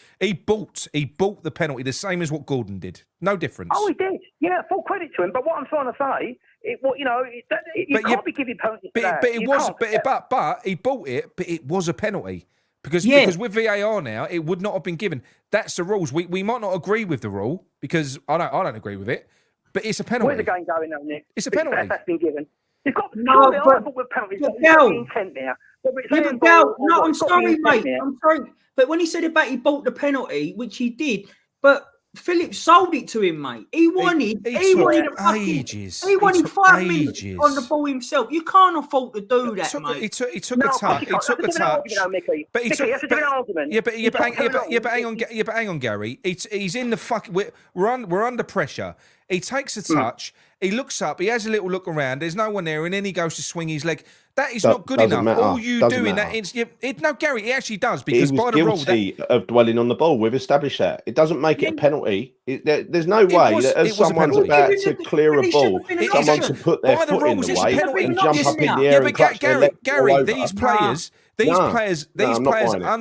players understand the rules. Like Paqueta understands the rules. They know what they can do to buy penalties. That's within the rules. So he bought it. I said he was guilty of giving him the opportunity to buy the penalty. It's a penalty. But it was never a penalty. It is a penalty. Well, I'll tell you something, right? It's a penalty. No way is that ever a penalty in a million years. So had it been the other way around, Even Keith Hackett thinks it wasn't a had it been penalty. the other end of the pitch, would you have wanted a penalty for West Ham off Gary's that? going to say no now. No way. I'd have felt like I was cheating. Unless it was against Spurs. Yeah, but I mean, You're a liar. You're a liar. It's wrong. What I'm trying to say, the last 6 and 8 games, VAR cost us so many goals. Do you know what it reminds me of? Do you remember the 2016 season, Nick? When Phillips was there, we had about 6 games in a row. We got 3 or 4 red cards, and they all got rescinded. All of them virtually. We had so many decisions go against us. But Gary, I'm going to interrupt you. I'm going to interrupt you. All right. Yes, we've been hard done by with some VAR decisions which have been marginal, which have gone the wrong way. But they've come about off the back of us playing this submissive shit where we've been trying to close up shop, inviting the Alamo onto us with chance after chance. Yeah, no, it's not. No, it's not because these chances have come about because of the way that we've played, Gary. Because Gary, at some point, if you sit back for 30 minutes and invite pressure. You're gonna keep cracking, crack. At some point, they're gonna get through. It's gonna happen. Yes, of course it is. I'm not disagreeing with you on that. But what I'm trying to say, it seems to be week in. It seems for every game. Yeah, because of the way. But if Moyes didn't do what he does, we wouldn't be having these conversations. No, exactly. Take the Sheffield United game. Look at that game. Right? We were 2-1 up, right? We didn't play that great. So I'm taking your point. That was a bad one. The Bowen one particularly was bad. Both of them, not just Bowen. Yeah. The one with where he clattered Areola, and they got a penalty. How many points does it cost us? But the fact is, Gary, look. I'm going to say, we've been lucky as fuck this year. You look at the stats. No, I'm saying we've been lucky. You look at the stats. We've got almost the least chances created. We've got the most chances conceded. We've got the least possession. That is literally we're just above the top 4. We've overperformed what our stats. We should be nowhere near where we are. We're where we are because we've got an amazing goalkeeper that's kept us in games, and we've got players who can score 3 goals when you've only created 4 chances, which is what happened yesterday. Yeah, we're clinical. We are. I do agree with that. If you invite a team on and they're having 17 to 20 shots at your goal, there is a chance that something like that is going to happen, right? But you still expect to get a decent... but you can't sit there crying when eventually it cracks and it goes wrong or there's a mistake made. We're setting up wrong, Gary. We are. We're setting up wrong. How many shots did Newcastle have? How many chances? 19. I keep hearing about this thing about... You can't be doing it every fucking game. No, it is levelling itself out because our form, Gary, it is because our form is starting to follow our performances. We should not be anywhere near where we are in the table based on the way that we have played. We shouldn't be. Nick, the thing is, when these decisions happen sometimes, it can change the course of the game. We don't, the way we play, we don't deserve to be anywhere near fucking 7th. What I'm trying to say, I'm trying to talk about our front 4. Our front 4 is we had a decent defence and a decent manager. We should be in the top 4 now. And that's what annoys me. 100%. But And we it all- haven't got and it all one. goes back- And the manager's the most it all goes important back- part. The manager's the most important it all part of goes- this. And it all So- goes back to the January transfer window. All this goes back to the January transfer window, like we did 3 years ago when we was pushing for a Yeah. top four, and we didn't buy anyone because now yesterday, if we had an Antonio replacement on the bench, he would have come on yesterday. We wouldn't be having this fucking conversation because we had a light. Who is this geezer? Who is this geezer? And we probably would Who's have that? gone 3 or 4-1. Ralph's he's fine. Ralph- Oh, right. Yeah, Ralph, don't be horrible to the guests. No. But it's probably my fault because I'm arguing with Gary. But look, Gary, I do understand what you're saying. Do you know what you've got? I think it's something to do with the name Gary, because you all seem to carry around this victim card thing. You know, you do. Off. You do. You're having a laugh. No, you do. Listen, No, I think we've all agreed it wasn't a penalty No, yesterday. but Gary, if you you took do. a poll now, it'd be 95% wasn't a penalty. Is it an right? affliction? Do you get victim syndrome when No, you're no, born, no. when I you're don't christened get with the afflictions. name In Gary? I don't agree with Gary on that other thing because, yes, there have been some bad decisions, but I'm inclined Honestly. to agree with if you fucking give the team the ball and invite them onto you so much, shit is going to happen. Bad Yeah, shit. Yeah. Bad shit's going to Of course happen. it will. I know. Yeah? I Of know. course it will. But Gareth, what I'm trying to say is it is two arguments in a way, because obviously we shouldn't be inviting pressure. Well, like yesterday, what Nick's saying is, Yeah. you know, if we hadn't brought Phillips on and we kept the striker on, we would have won that. And I know what he's saying. Well, yeah. To Lord Abbott, Yeah. keep giving people chances. Eventually, I know. Yeah, well, but what I'm trying to say you is- know, but you look at the amount of chances When that we're they attacking, we missed, that conceded they one. shanked past, and in the end, it was When we're it was defending. it was a decision. I'm telling you, from the minute they took, because we're in a chat. We'll talk about this after, by the way. But everyone on this chat, when Antonio got subbed off, I don't think there was a single person that went. They all went, we're fucked. Yeah. You know, we're going to either draw or lose well, this. They all said the same thing. So what have you done yesterday? And if you took Antonio, See, it's a Gary thing. It's a Gary thing. I'm telling Not you. a Gary thing. It's a Fuck Gary off. thing. It is. You're all You're so full of victims. shit, you know You're that. all victims, all of you. That's right, Scott. We are. Who We've was got your bottom who three was your ball stats, on yesterday, mate. Nick? What's that? Who was I'd your have put ball on yesterday? Out of the Cornet or Ings. Strikers on the bench. You got. Cornet, Cornet or Ings. I'll tell you what you could have done. I'll tell you what you could have done. You could have gone to the same front three that we all enjoyed. When do you know when Antonio weren't fit and we was all raving about the forward line of Paqueta, Kudus and Bowen. We was all raving about that. Now there's anti-Gary shit going on in this chat. I'm not. But the fact is, it doesn't. What we're trying to say is, it doesn't matter about the substitution to a degree. It's the instructions thereafter. As Gary alluded to earlier on with the Soufal interview. He said we just went and we sat back and we got deeper and we got deeper. Now, I'm not being funny, Gary. Even with 10 men for 6 minutes left after that little weirdo got sent off, even for those 6 minutes, they were blitzing us. They created another 3 chances. We were sat back. We were shit. We were. From that 30 minutes onwards, we were basically relying on a miracle that Newcastle weren't going to do anything. And honestly, Thank you, Herbie. Stop the Gary. Hashtag abuse. stop Gary I'm abuse. sticking up for Gary in this one. I'm sorry. It. Well, you would. Gary, Gary right. stick together. I Gary think stick Gary together. must stick together. The Gary community. They Important do. part of the Gary community, Gary. They do. Yeah. They do. Hey, But you know, a man just got a popcorn out. Mickey's got his popcorn out. He's always got his popcorn out. Popcorn out. It's got to be sweet. That's a big bowl of popcorn. It is. Listen, Look, because hang on, because I know what you're like. We've got to go into other corners. It's 17 minutes in. Yeah. Just before you go just into one more thing. No. One last thing. Go on, What do you do go on, for Tuesday? fuck's sake. Go on. What do you do Tuesday? That's what I was going to ask. That's what I was going to ask you anyway. Go on. That's fine. Well, I was going to ask you. I'm asking you. What would you do? What would I do? Gary, What? well Yeah. done, well done. I would go. Defensively, I mean. Defensively, I would bring in Ogbonna for Zuma because I think Zuma is too much to ask. Zuma was shit there, so he's going to be even worse in this game. I probably would be inclined to bring in Johnson Justice for. Gary. I'd be inclined to bring in Johnson Justice for Gary. for Soufal. Yeah. On the right, because I just think it's going to be the same thing. Loads of pace. They're going to target him. You know, I would, but I don't think there's too much that you need to do to change it in terms of the starting lineup. We was good. So Ogbonna and so Zuma and Soufal were the weak links that I could see. James Ward-Prowse, it's got to be him because we can't play anyone else there really. Well, no. I'll tell you what, we can. I'm lying. We could drop James Ward-Prowse. We could play Piquet. We could play Piqueta in the deeper position, which is where he should play in the 8, which is where Ward-Prowse was playing. You could play Danny Ings in the 10. Someone even said about you could play Danny Ings in the 10. You can. Someone even said about giving Herpy a go in the 10 and putting Piquet deeper. Herpy? Herpy, Yeah.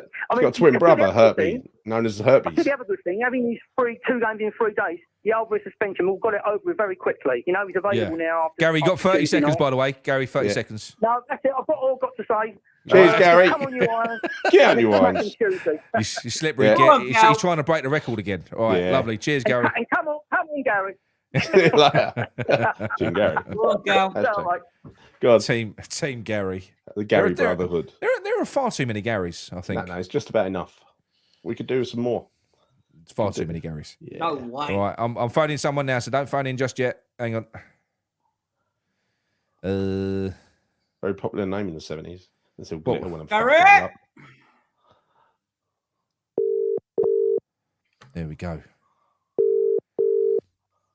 His name wasn't even Glitter. It was Paul Gadd. It weren't even Gary, rather. Hello, is that Chris? Speaking. How you doing? Hello, Chris. Fuck your name's not Gary, Chris. I've had enough of Gary's. The answer's to Gary. The answer's to Gary. Yeah, that's his nickname. I'm kind of with you, Gary. To be fair, I mean, get him off. Get Chris off. It's an honorary Gary. The rules are the rules, right? So arguably it is a penalty, but my opinion is it shouldn't. Oh be no! But okay, I agree with that. I don't think it should be a penalty. I'm not saying that it should be. You're slammed it in reverse. You're reversing it. Watch the show back. I said I don't agree with the rule, but the rules are the rules. That's a penalty. That's what I said. And that's what I said as well. Them's the rules. Anywhere else on the pitch, if you put your foot in front of someone as they're about to kick the ball out, that is a foul on the person going to kick the ball. I'm not disagreeing with you. Yeah. Rules are the rules, Gal. Right, but anyway, Chris, what would you like to talk about? How was the journey, Do you Chris? know, right? Oh, yeah, it's lovely. I'm living the dream right now, having a wonderful weekend. Do you know, when I messaged you yesterday, I think that was probably... I think I just got on the coach. So I had about another 6 hours left to go, and I probably could have spoken for 6 hours straight, right? Yeah. But the truth is, I've got to that point again. I don't know. I always seem to come on your show when we lose. I've got to stop this. It's like a habit of like speaking to you guys when we lose. But Slim Pickens. Really? It's been slim pickings this year for Windsor. Let's face it. 3 this year. It has. Yeah, I know. yeah. Yes, I'm going to be on it more regularly, obviously. Yes, but yeah. I mean, you know, you look at it objectively. I mean, we've got the 4th worst defence in the league. We concede the most amount of shots in the league. Yeah. We've got arguably one of the best attacks in the league. And anyone with half a brain cell knows that our best form of defence is to attack, but we just don't fucking do it, right? Or at least we do it and then we revert back to type like Moyes did the other day. And I was saying to you, Gary, yesterday on text, what really winds me up so much about Moyes is it's always, as you know, it's always about him. Always about him. If you listen to those post-match interviews, and that's what wound me up.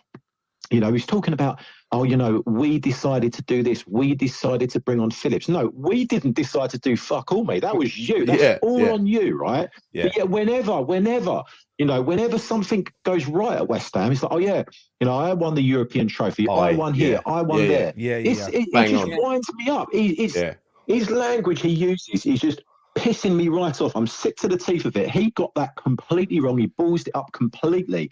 It's all on him. All on him and no one else. I'm sorry. I just want him out the fucking club. And seriously, that big fucking red hot dildo on Micky's desk, shove that right up his ass and fuck him at the club. I'm sick of it. Fucking leave my red dildo alone. To be fair, Micky, it is. Do you know what? It is torture now because do you know what was most upsetting about that yesterday? Look, I didn't expect us to win. I was pleasantly surprised when we was 3-1 up. I was like, what the fuck? Yeah, this is ridiculous. I was having a great day. I was having a great day, and the players. Well, I don't think that we set up in the best of ways, but I think the players made the most of everything. You know, like I said, we had four chances on goal. We scored 3 of them. You know, they were so clinical. We were so brutal on the attack. We were so incisive in that attacking third. They were so good. And I know we had the defensive problems, but this goes back to what Gary was saying earlier on, the other Gary from Watford, and that is, when you're a manager, you think that you would spot things. So fair enough, you send your team out, right? But then you're supposed to be dynamic. I think any of us would have noticed they're targeting Soufal. He's going to get fucked all game pretty quickly, and you would have done something to rectify that. You wouldn't have just done nothing and just thought, well, I won't replace him. I'll just put another player over there to cover him. He's the fucking problem. Replace him. Get Johnson on there, who's got a bit more pace about him. Yeah. Because Soufal weren't getting forward yesterday. It was just defending. He was pegged back. So Soufal's best attributes are probably, you could argue, attacking, aren't they? Getting assists and stuff. Well, he weren't allowed to get up because he was pegged back.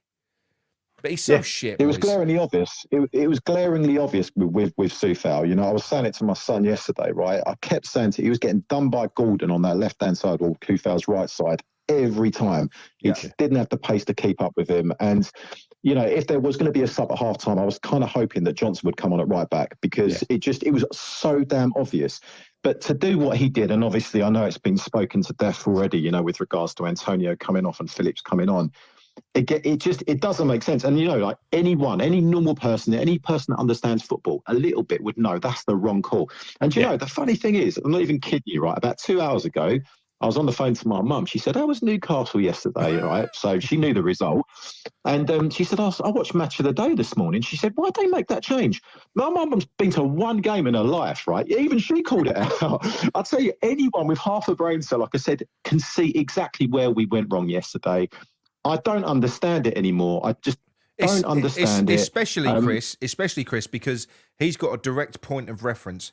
Just the previous game when he did it against Aston Villa. Yeah. And it failed. Yeah. So he hasn't even, it's like he did it then and it failed. So to do it again, you're literally like, you're left not scratching your head, you're left trying to, he makes you want to put your fist through the telly. He's but it's fucking like what so Gary frustrating. says, though. It's like what Gary says, though. Like, he's justifying why justifying. You can't justify because he's playing awful, but he's making a point of playing him because he knows that was his pick.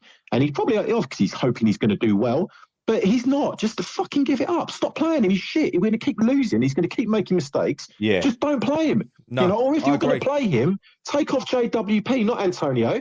Antonio's had 2 weeks rest. I don't buy all of these pundits are saying, he does get injured a lot and we got a game on Tuesday and all this nonsense. Yeah, we do.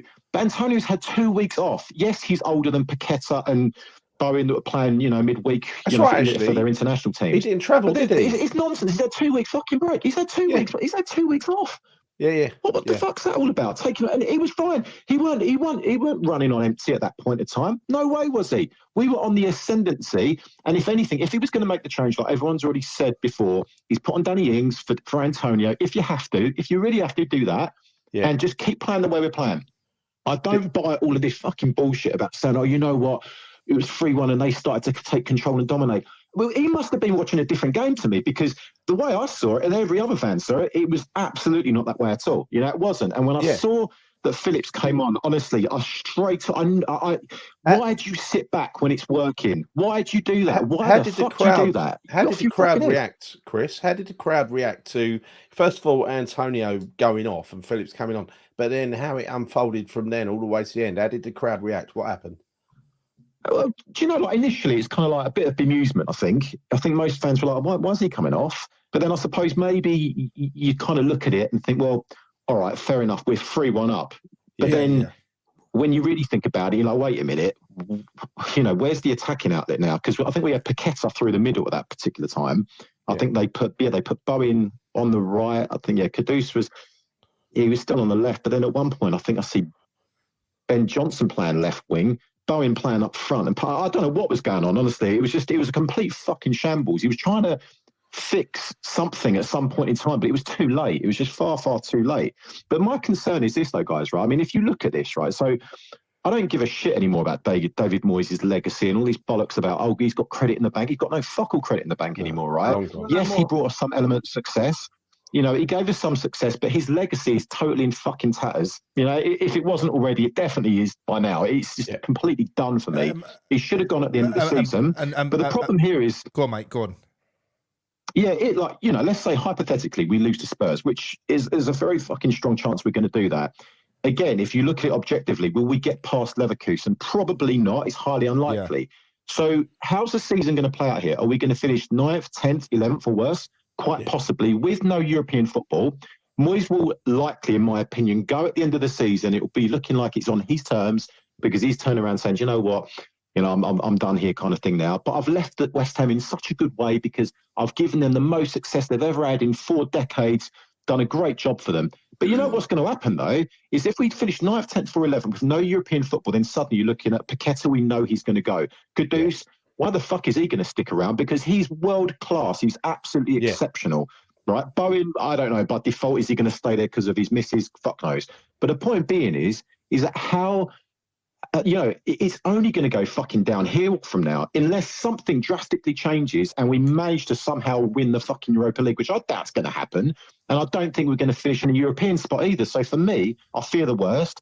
I think that this is going to be a fucking major decline of our club, in my opinion. I really, really believe that. And it's a scary thought because you know what? The truth is, yes, he did bring success. He did bring stability. But he also had the opportunity to take us to a fucking another level. Not the Conference League, which we should have absolutely won. He could have taken us to an even higher level, but he fucked up every January transfer window. He could have done so much more, and he had the resources, the money, the players to do more than any other West Ham manager has had in the last 40 years. That's a fact. He's had it all. He's had all of that. But so we all fucking praise him. We're not praising him anymore. But why are people praising him? He can fuck off. He's lost 5 points in 2 weeks through being negative. He's also fucking failed to see us win against Burnley, Bournemouth, and all those other shit sides, Sheffield United, all the other sides I read out earlier. We could have easily been sitting in 6th, maybe even 5th by now, had he gone for those games. Yeah. But he's so fucking defensive. Yeah. He's completely bought this on himself, right? Yes. Not according to him, though. So if you see his pre-match interview, he turned around and said, "I think I'm quite an attacking." Oh yeah, he's wonderful, wasn't he? I mean, I understand. When we did the predictions, Micky, and you predicted we'd win every game, and I didn't. Every fucking week he brings it up. Well, just for saying it, I had us down to finish somewhere between 10th and 11th, right, on 54 points. We're 3 points off of that target, so basically, we'd need to beat Spurs and probably do better than I think we'll do. I've got us down to win against Fulham at home. I've got us down to draw against Spurs.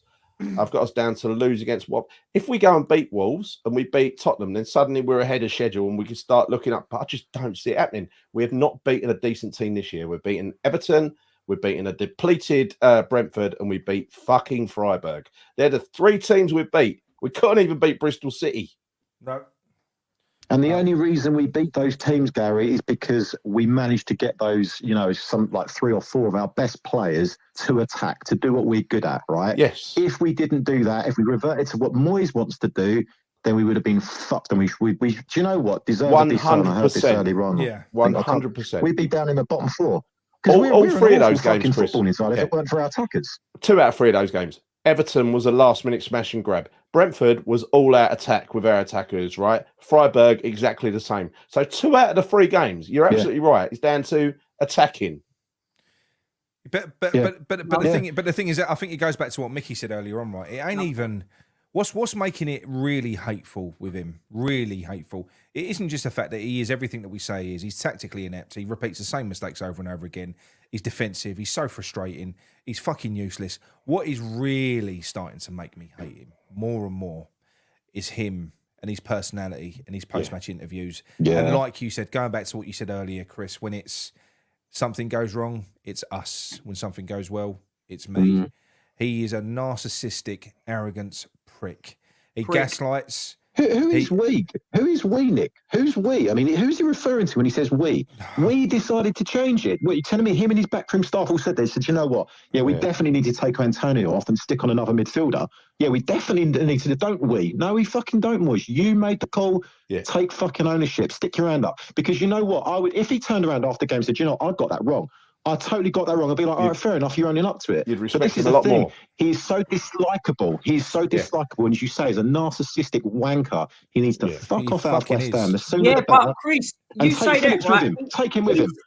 he says a lot. Well, I believe this anyway. He says a lot for the ears of David Sullivan, not for the fans. He's a gaslighting prick to us. You're right, Mickey. Yeah, he says a lot for David Sullivan. And I say this most weeks because David Sullivan relies. He genuinely believes Moyes is a football man. Like like what he says is gospel. So then I think that he says a lot for David Sullivan's ears. That's what I genuinely believe. Not for us. I agree with that. He's talking to the media. He's talking to Sullivan. Yeah, he's not talking to the fans. He's literally giving his fucking spin. That is his, because every one of those, you know, especially with his preferred journo, that's like PMQs. That's like they know the questions already. They rehearse them and they rehearse the answers. Right when his preferred journo ain't there, that's the only time it becomes a little bit tricky for him. Yeah. And you know, Gary, on that note as well, right? So that journo or that West Ham, you know, journo, whoever he is, he was interviewing the spoon feeder. That's what I one like who calls him boss. Yeah, he was interviewing Soufal, but I don't even know where they dragged this guy up from. This interview, he pisses me off. Probably, I can't stand his. It's not an interview because he gives the answer. He gives the answer in the question. He gives the answer in the question. It's a rhetorical fucking question. He does 100%. He'll come out and say, "Hey, boss, bit of a hard game today, but when you think about it, you know, with all the, you know, with the injuries that we've got, and you know, you think of all the competitions that we're in, you know, it's unsurprising. You know, we're doing the best that we can, aren't we, boss?" He does that. What's the point of his job? What's the point of his job? Seriously, if he listens to your show, he can fuck off as well with Moyes. Seriously, I'm sick of him. I'm sick of Moyes. I'm sick of Phillips. All of them. Someone in the chat will know his name. So come on, someone in the chat, tell us his name. Tell us who that fucking journo is. I mean, look. What we have to understand is that man is a club employee, and that's his job. Yeah, he's obviously there's 100%. This is a guy that.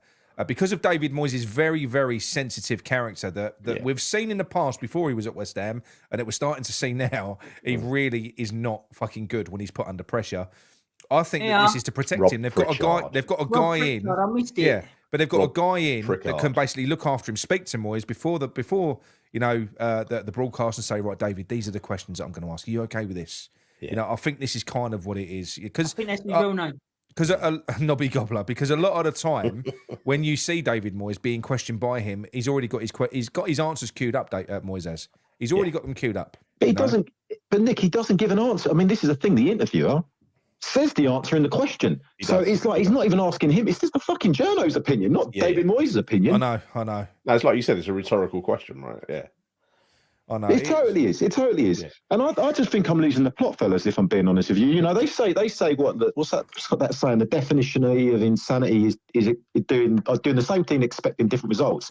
What the fuck am I doing going to West Ham every week, hoping that we're not going to play fucking Moyes ball and play some decent football for once, you know? He's just doing my nutting. I'm so losing the passion and love for West Ham. But what is making it worse, especially with that game, the Newcastle game, Chris, is that you went down there, right? You was having a fucking great day. Those players did wonders with the little they had to work with based on the system that they are deployed in. They did really well. They made it work. They went 1-0 down off the back of a glaring weakness that we've got, which is Soufal. You can say it was an arguable penalty, whatever else, but he was being targeted. Soufal was a weakness. That was where that was Newcastle's game plan. We went 1-0 down. We got 3-1 in front. The attacking players in particular were fantastic. Mavropanos was amazing. He was a colossus back there. They did brilliant. What is maddening is that you were having such a great day. You'd had that 6.5 hour fucking journey coach ride up there in the morning. God knows what time you left. But then he does that. And it's like he just takes it away from you. That was literally orchestrated. That it wasn't unlucky.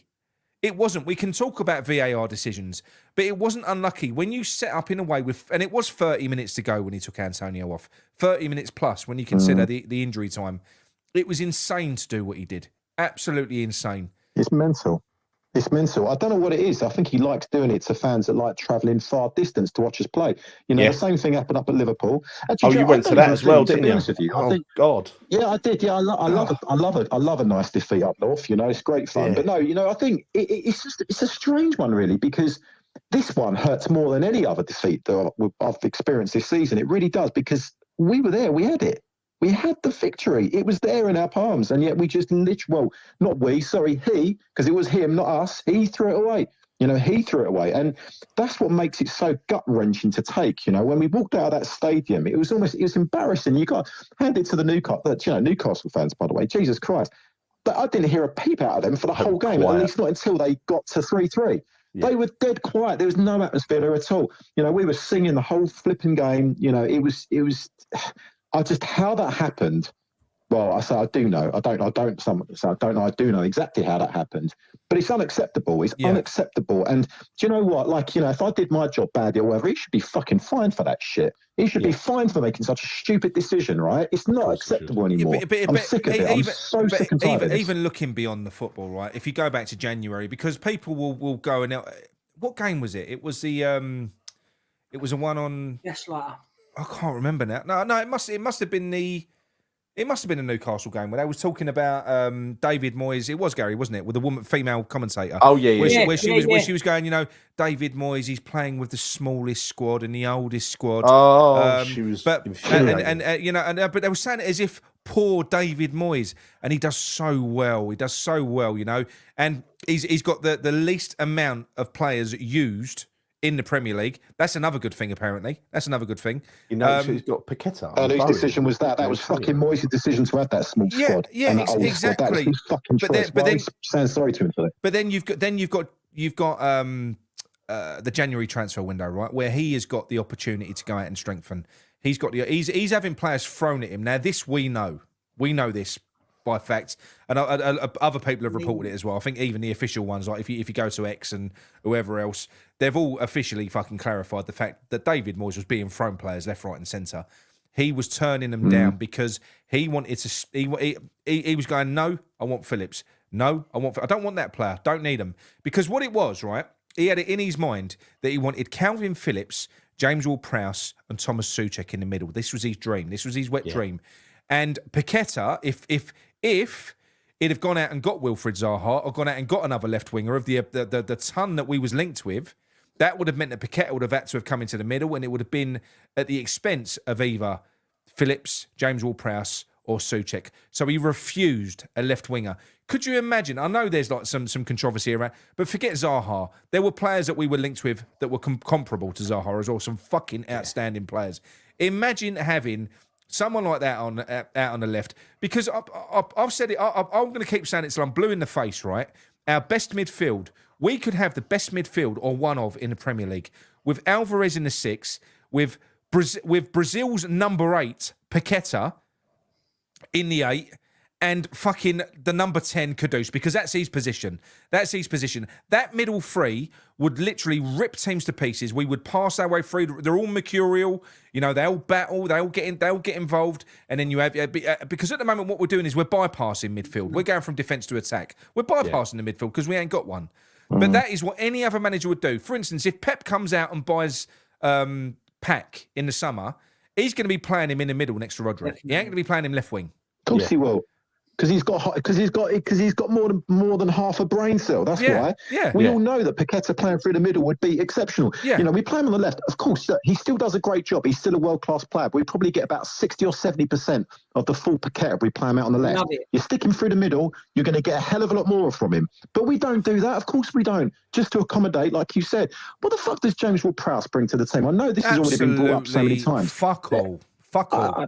It's like a little, the only way I can kind of describe JWP, he's like a little schoolboy running around in the team. I watch him, he's tiny. My boy's got his match-worn shirt. One of my friends gave his match-worn shirt, and I looked at it, picked it up, it was tiny.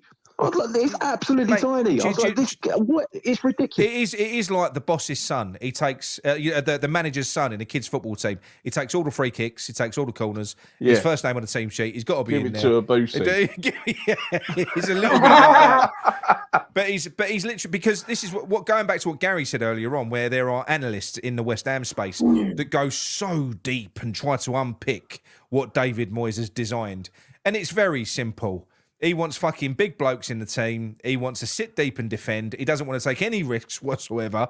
If there is someone who's a little bit flashy, he'll store him out on the left. That's his preference. But he wanted when he was going out and getting James Ward-Prowse, his dream was set piece goals. We're going to be defensively resilient and we're going to score from set pieces. Yeah. It was James Ward-Prowse to Souček. That was the only reason we bought James Ward-Prowse, and that was because Cresswell, who takes our set pieces, was about to be replaced by Emerson. Yeah, That was mate. That was all it was. That was all it was. It's fucking. Of course it was. It's so frustrating. It's so frustrating, and it's so mind numbing. There is nothing technical with this guy, nothing at all. Listen, is it effective what he does? Of course it is, because he's got amazing players that dig him out of the shit. If he didn't have Paqueta and he didn't have Kudus, we would be down the fucking bottom. If we didn't have players, for instance, Burnley. If you gave Burnley a world-class forward, the amount of chances they create, they'd be fucking... They'd be a decent side.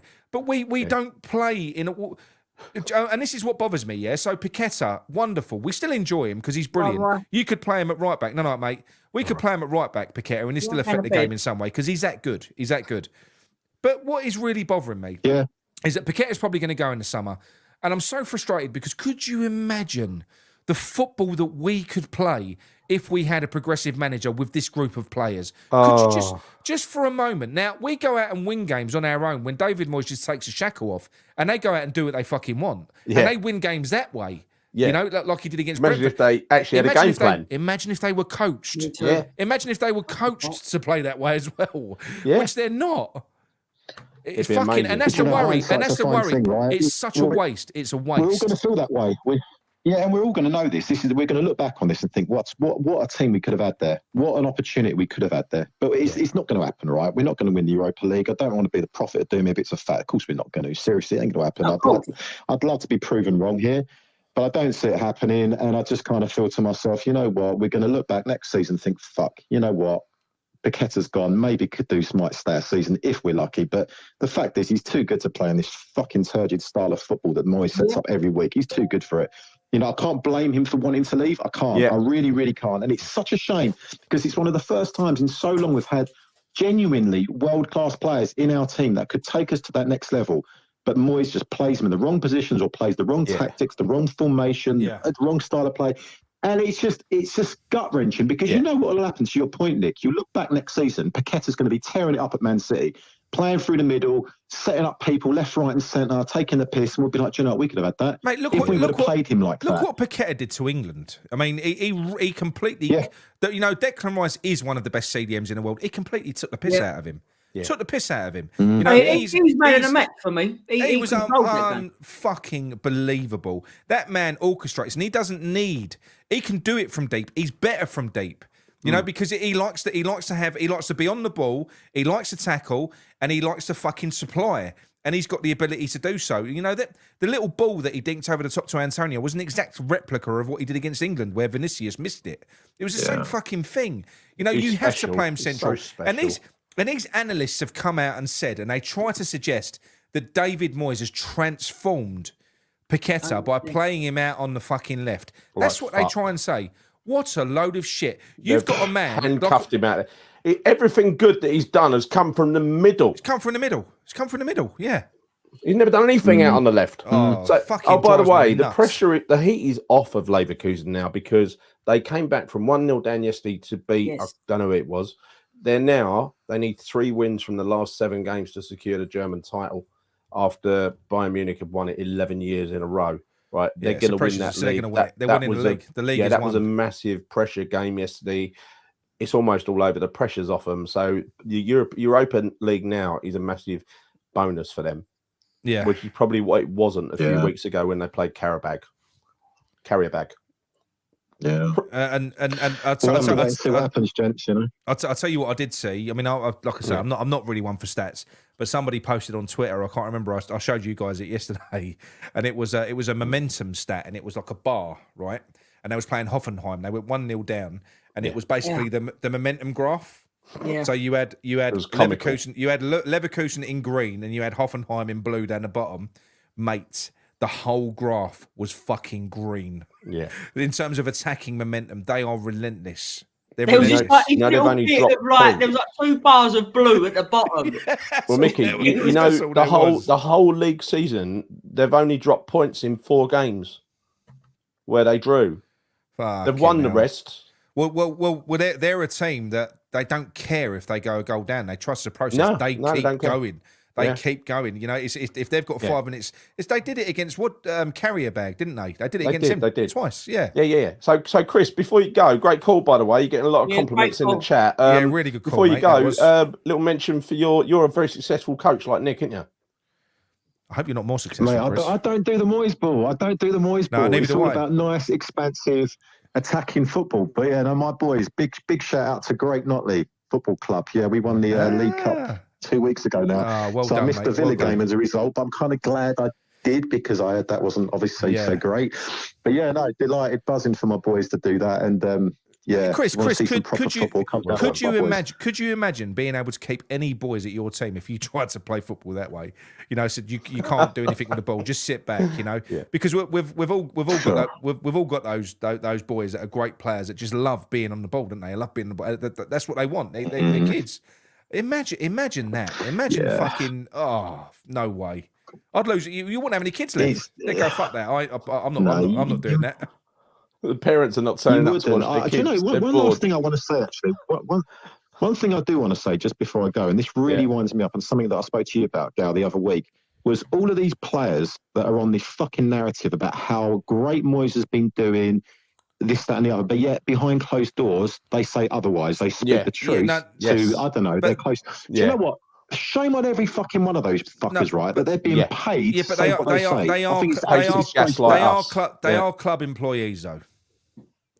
But better to say nothing not all of them than to lie. Not all of them are.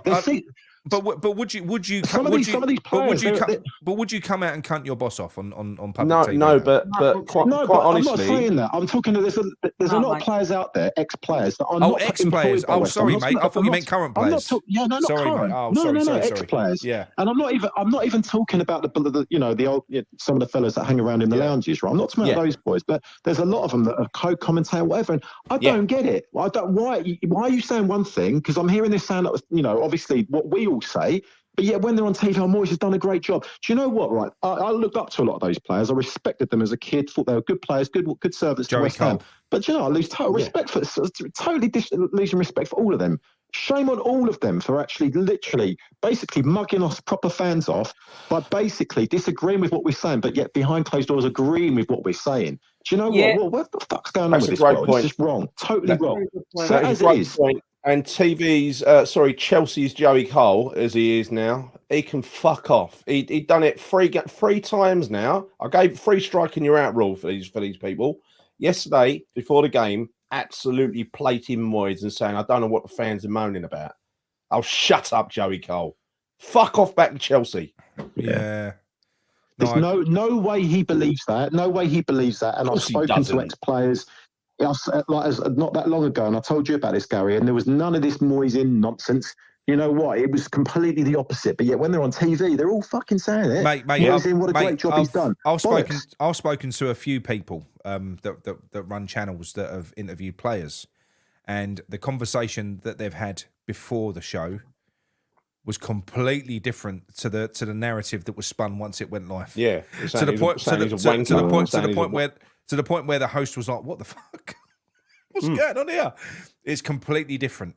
And maybe that's because I don't know about Joey Cole. I mean, he's into broadcasting now, but maybe with some of the older players that are still maybe relying on doing some work with the club and stuff like that, maybe they've got to toe the line. I don't know. But the one you're talking about, he's also, and I know you're talking about Nick. He's also a co-commentator, right? Yeah. But with this one, you can half understand it. Carlton Cole is employed by West Ham. He can't.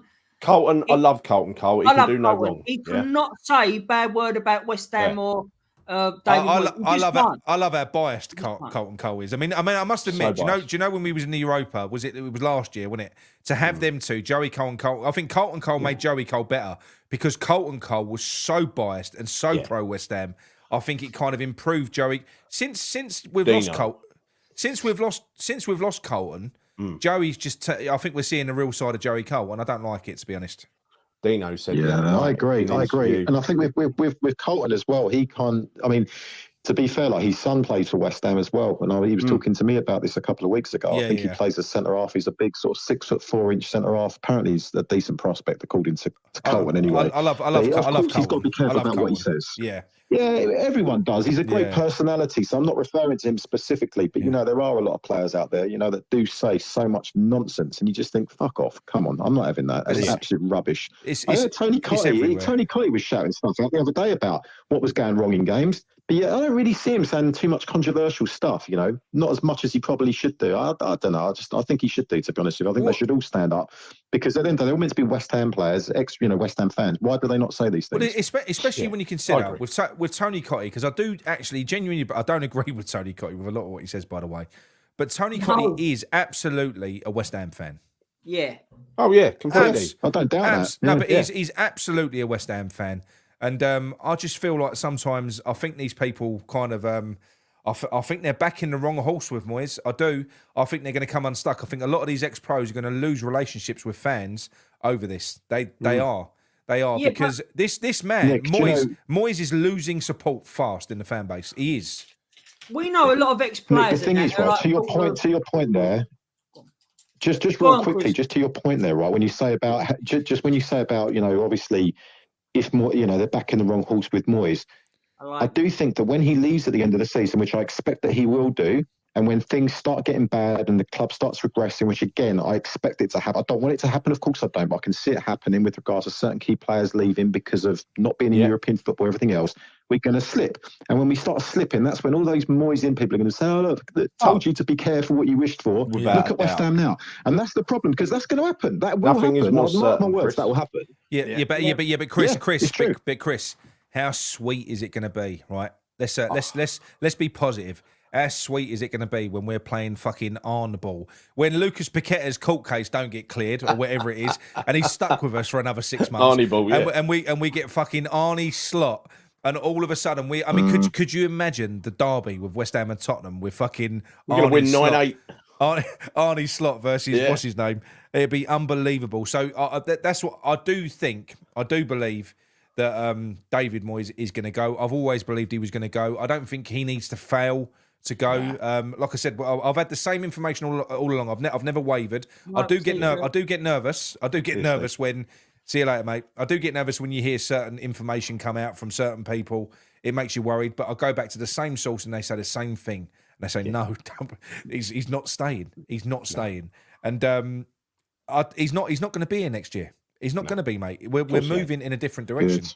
We are. His brother's a cunt. Well, we can all have a party when he goes. But look, I don't want to take up too much of your time, gents. I know you've got other callers waiting. Brilliant call, I really Chris. appreciate it. Brilliant call. Yeah, thanks for calling, Chris. Always good to talk. Really good, mate. All right, no worries. Yeah, be careful what you do with that red dildo there, Mickey, as well. Yeah. Yeah, and coming to bed with me tonight. Woo! Yeah, a bit. And Chris, be careful what you wish for, mate. We won us a trophy. Yeah. Cheers, guys. Take care. Bye. Cheers. All right. Bye. Gary's going to be raging. That was a 36-minute call. Sorry, Gary. I didn't mean to cut you off. That was a very good call. Right, I'll tell you what we're going to do now. You broke the record. Well, he, to be fair, he did go up. He did drive to Liverpool and to Newcastle, and he went on a coach to Newcastle, was even worse.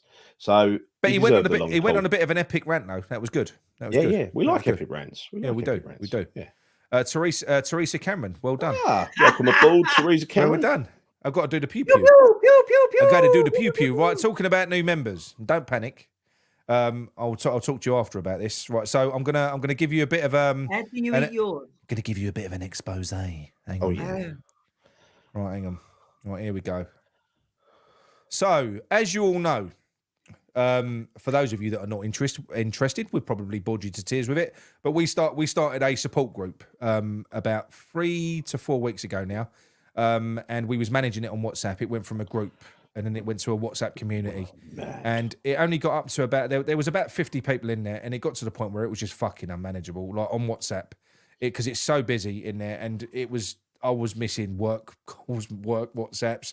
It was just so busy. It was constantly ping, ping, ping. You couldn't manage it through that platform.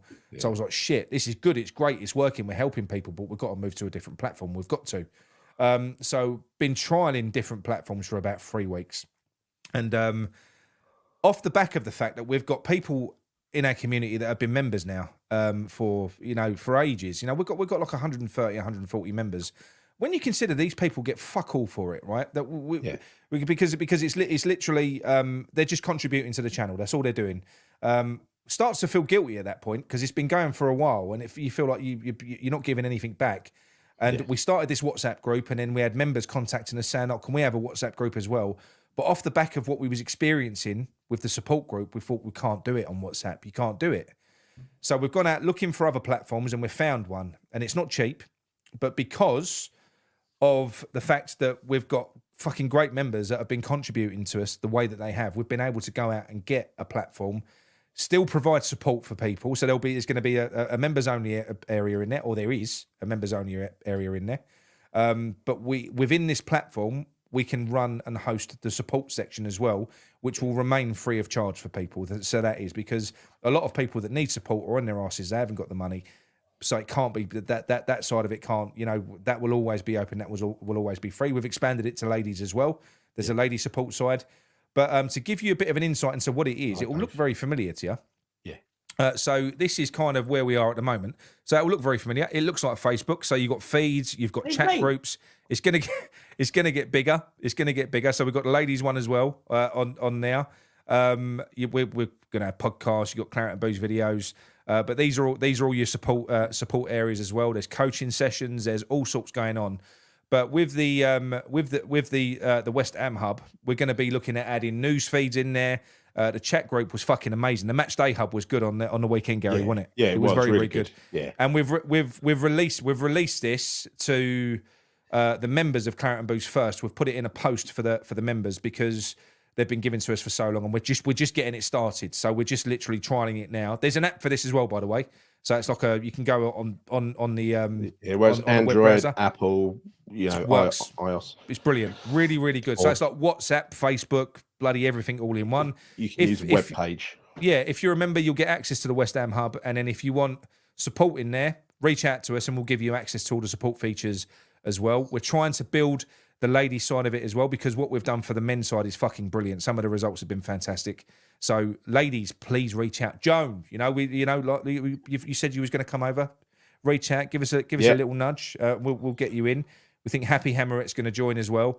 But it is going to get bigger, better. It is fantastic. And at least for this, for the people that are paying the money, which they are at the moment, they're getting something back, and they've got they're actually getting something for their money. It's only fair. They're getting something for their money. It is really good. We're all on there, so like I say, it's exciting. And for what we've decided to do, rather than go for Patreon, because we've done everything. What we've learned in the last few weeks is that community is everything. Yeah. So a lot of these apps out there, they're all content driven. So, like for instance, in my opinion, Patreon is like YouTube. It's the same thing. You post videos on there. You've got a community section. We wanted to go for something different. So this is community first. We've gone for community first. And that's what we're trying to do. We're trying to drive this. We've got the best people, right? We've got the best people. It's amazing. That's been proven. Honestly. So yeah. No. It's very good. Every now and then I do a sing song. As a little post for me. So sorry about that. That's the downside. The man, the myth, the cunt. The man, the myth, the cunt. Yeah. So look, there's, like I say, and you can. It's fully customizable as well. So like notifications, you can control it. You can have notifications. You can turn them off. You can do what you want, because we know a lot of people get annoyed with them. But it is good. It is exciting, and we're getting to know everyone as well, which is brilliant. Yeah. Which is fantastic. So just so you know, we'll be releasing access to this to everyone who is a non-member, probably in the next few weeks. So you'll be able to gain access. People that are currently members of YouTube have got early access to this, because we're still building it and we're still trying to get it working. And it's about time we gave them something back for the money they've been contributing as well. I'm fantastic, Steve. Just ask people. Yeah, so just so you know, that's where we are. So you'll all have the option to join the Claret and Booze community. That's what it's going to be. It's good as well, because I never really participated in the YouTube community because I thought it was clunky and horrible. Right, so this is brilliant for me, because especially the app that works on a web page. Right, I got it on my Mac, and it's brilliant. It's brilliant, so lovely. Yeah, well, John's so good as well. I think with the WhatsApp, there was a lot of chats that were getting. They get lost because it's all one feed. Yeah. It's all one feed. So you can sort of reply on someone's comment as a separate. Am I right saying this right? As a separate feed. Yeah. But still in the same feed. It's really weird. But you don't get lost in a conversation. Yeah. No, that's right. But what we should say is for the members that are on there. So Tom Hunt, very good. I'm going to send you the link. Now you're on there. You've got the link on the members section. Tom. You've got the link on the members section. All right. So what that will do is that will qualify you because you're already a YouTube member. You'll be able to go in and get 30 days free. So you can go in and join a new platform and get 30 days free. So you haven't sort of double paid. And also because you're a new member, you also get a nick. What's that? Oh, You pew. You get a pew. But this Pew, is the most pew, important pew, thing. pew. Look at Gary. A lot of you care. A lot of you might not. But this support community that we've done has been really fucking good. It's been really powerful. We've really helped a lot of people out with it. Yeah. And we've only been able to do this off the back of the members that have been contributing to us. So thank you very much to the members. Thank you, members. That's the reason we've been able to go and get a platform like that. So yeah, it's been fantastic, very, very good. And like I say, you don't have to join it. You know, we still talk to you in any other way. If it is just support that you need, it's going to come and join us, John. Come and join us. Yeah, come and join us, definitely. Just let us know. If it is just support that you need, then like I said, you just reach out to us and we get you in a different way and different areas, but you get the support that you need, and the support is good. It's excellent. Yeah. All right. So anyway, look, that's enough about that. Anyway. Yeah. That's enough about that. So let's talk about the games coming up. Have you got any more callers lined up? I ain't got anyone lined. I don't think anyone's. Wasn't Louis coming on? He spoke the other day. I don't know. Is he still on the chat? Well, he was all like, "There's no time for me on here." So I'm gonna phone him then. He wants, yeah, come on, Louis. Where is he? I forgot about Louis. I hope he ain't gone to bed because he'd be. Nah, Louis not gone to bed. Nah, I'm gonna phone him now. Well, hang on. I can have a late night because I ain't got to get up in the morning. Yeah, Cole again. Welcome aboard, Cole. Welcome aboard, Cole. Pew pew pew pew pew. Good man. Hello, is that Luigi? What you wearing? What you wearing, Luigi? Hello. Hello, Lou. How are you, mate? Yeah, I'm all good. I've got to be quick because the missus wants me out because Dino's coming round tonight. Oh, so I'll be as quick as possible. How are you, mate? I'm all good. I just can give a shout out to the new platform. It's brilliant, people. Cheers, Get mate. on there, jump on there. I've met some great people. I can't name you all. One, I just want to name especially Sam Oakes. You're like a brother from another mother. You're just a man of the same heart. You know, I love you to bits. This is a proper bromance we're used to, isn't it? It's a proper bromance game we're used to, isn't it? He's the one that taught me the refereeing game, you know. It's, Luigi and Mario, we call them. Mario and Luigi. Honestly, it's the most funny fucking WhatsApp thread I've ever heard in my life. Just full of voice notes. All I'll say is they was talking about, was it a willy battle? Was it a willy battle? Don't act like you don't know. You wanted to be a part of it. I did. Don't worry about that. Fuck you, Lou. You wanted to be the referee, mate. He still does. Well, that's it, innit? I've got to make sure it's a fair fight, as long as it's clean. You know what I mean? Clean, not smelling, no cheddar on it. We're good. Oh God, fucking hell! You're just taking us down a whole nother road. But what was I going to say? I to talk about TalkSport. Funny enough, go on. Yeah, because I've been listening a bit of them, and you know how Sully used the media. Yeah. I think Sully's put the word out now and saying he's definitely going. So slowly get your pundits to go against him. Because before they weren't going nowhere. Yeah, Tony Cascarano. You're as bad as Micky. You're as bad as Micky. Cascarano. Cascarano, is it? He's one of my... He's one of my own. I should get his name right. That's what I mean. He's got an Italian name. He's Irish. He's Irish. He's got an Italian name, though. You're embarrassing yourself. Irish Cockney Italian it is. No, he'd be waving my hands right now, my dad. But I think Sully's put the word out, you know, it's gonna go. So get it out there. Because before 3 weeks ago, they'd be defending going, look what he's won. Look what he's done for you. I mean, you know they would have, wouldn't they? Sorry, mate. Barney McGrew just came out and said, "Can I double my subs if it means Micky shuts the fuck up with the pew-pews?" I'll tell you said, what. Barney. Pew, Barney. You, Barney McGrew. Get it from all angles. Cuthbert, Dibble, and Grub. Pay me a weekly subscription. I'll shut up. That was a great call by Chris, by the way. Oh, mate, he literally fucking got it all out of his system there. It was good, wasn't it? It was good. Thing is, you know how frustrated we were, Lou. Imagine how frustrated you'd be if you'd fucking driven down there like that. I mean, that's 6 hours. He was on the coach. You know, you'd be so fucked up with his son as well. With his son, and they both drove to fucking Liverpool when Moyes put a reserve team out in that quarter final. So it's like the accumulation, right? Yeah, I know. Yeah, that's bollocks. She's that is bollocks. Well, I'll be positive. So I'm going Tuesday, but fucking after our little Zoom call, you all put a fucking downer on it. We haven't beaten a decent side this year so far. We haven't. But I think we have to accept that Tottenham is a different game, though. That is a game that we do manage to get ourselves up. To. We manage to get ourselves up for. You know. We hope it comes good. Oh, but... that's where you miss a no ball, didn't you? Yeah. You know, like a no ball gets stuck in. I used to love him on Derby days. I know we can't really dwell on the past, but I'm telling you now, Kufal's got to be dropped for Johnson.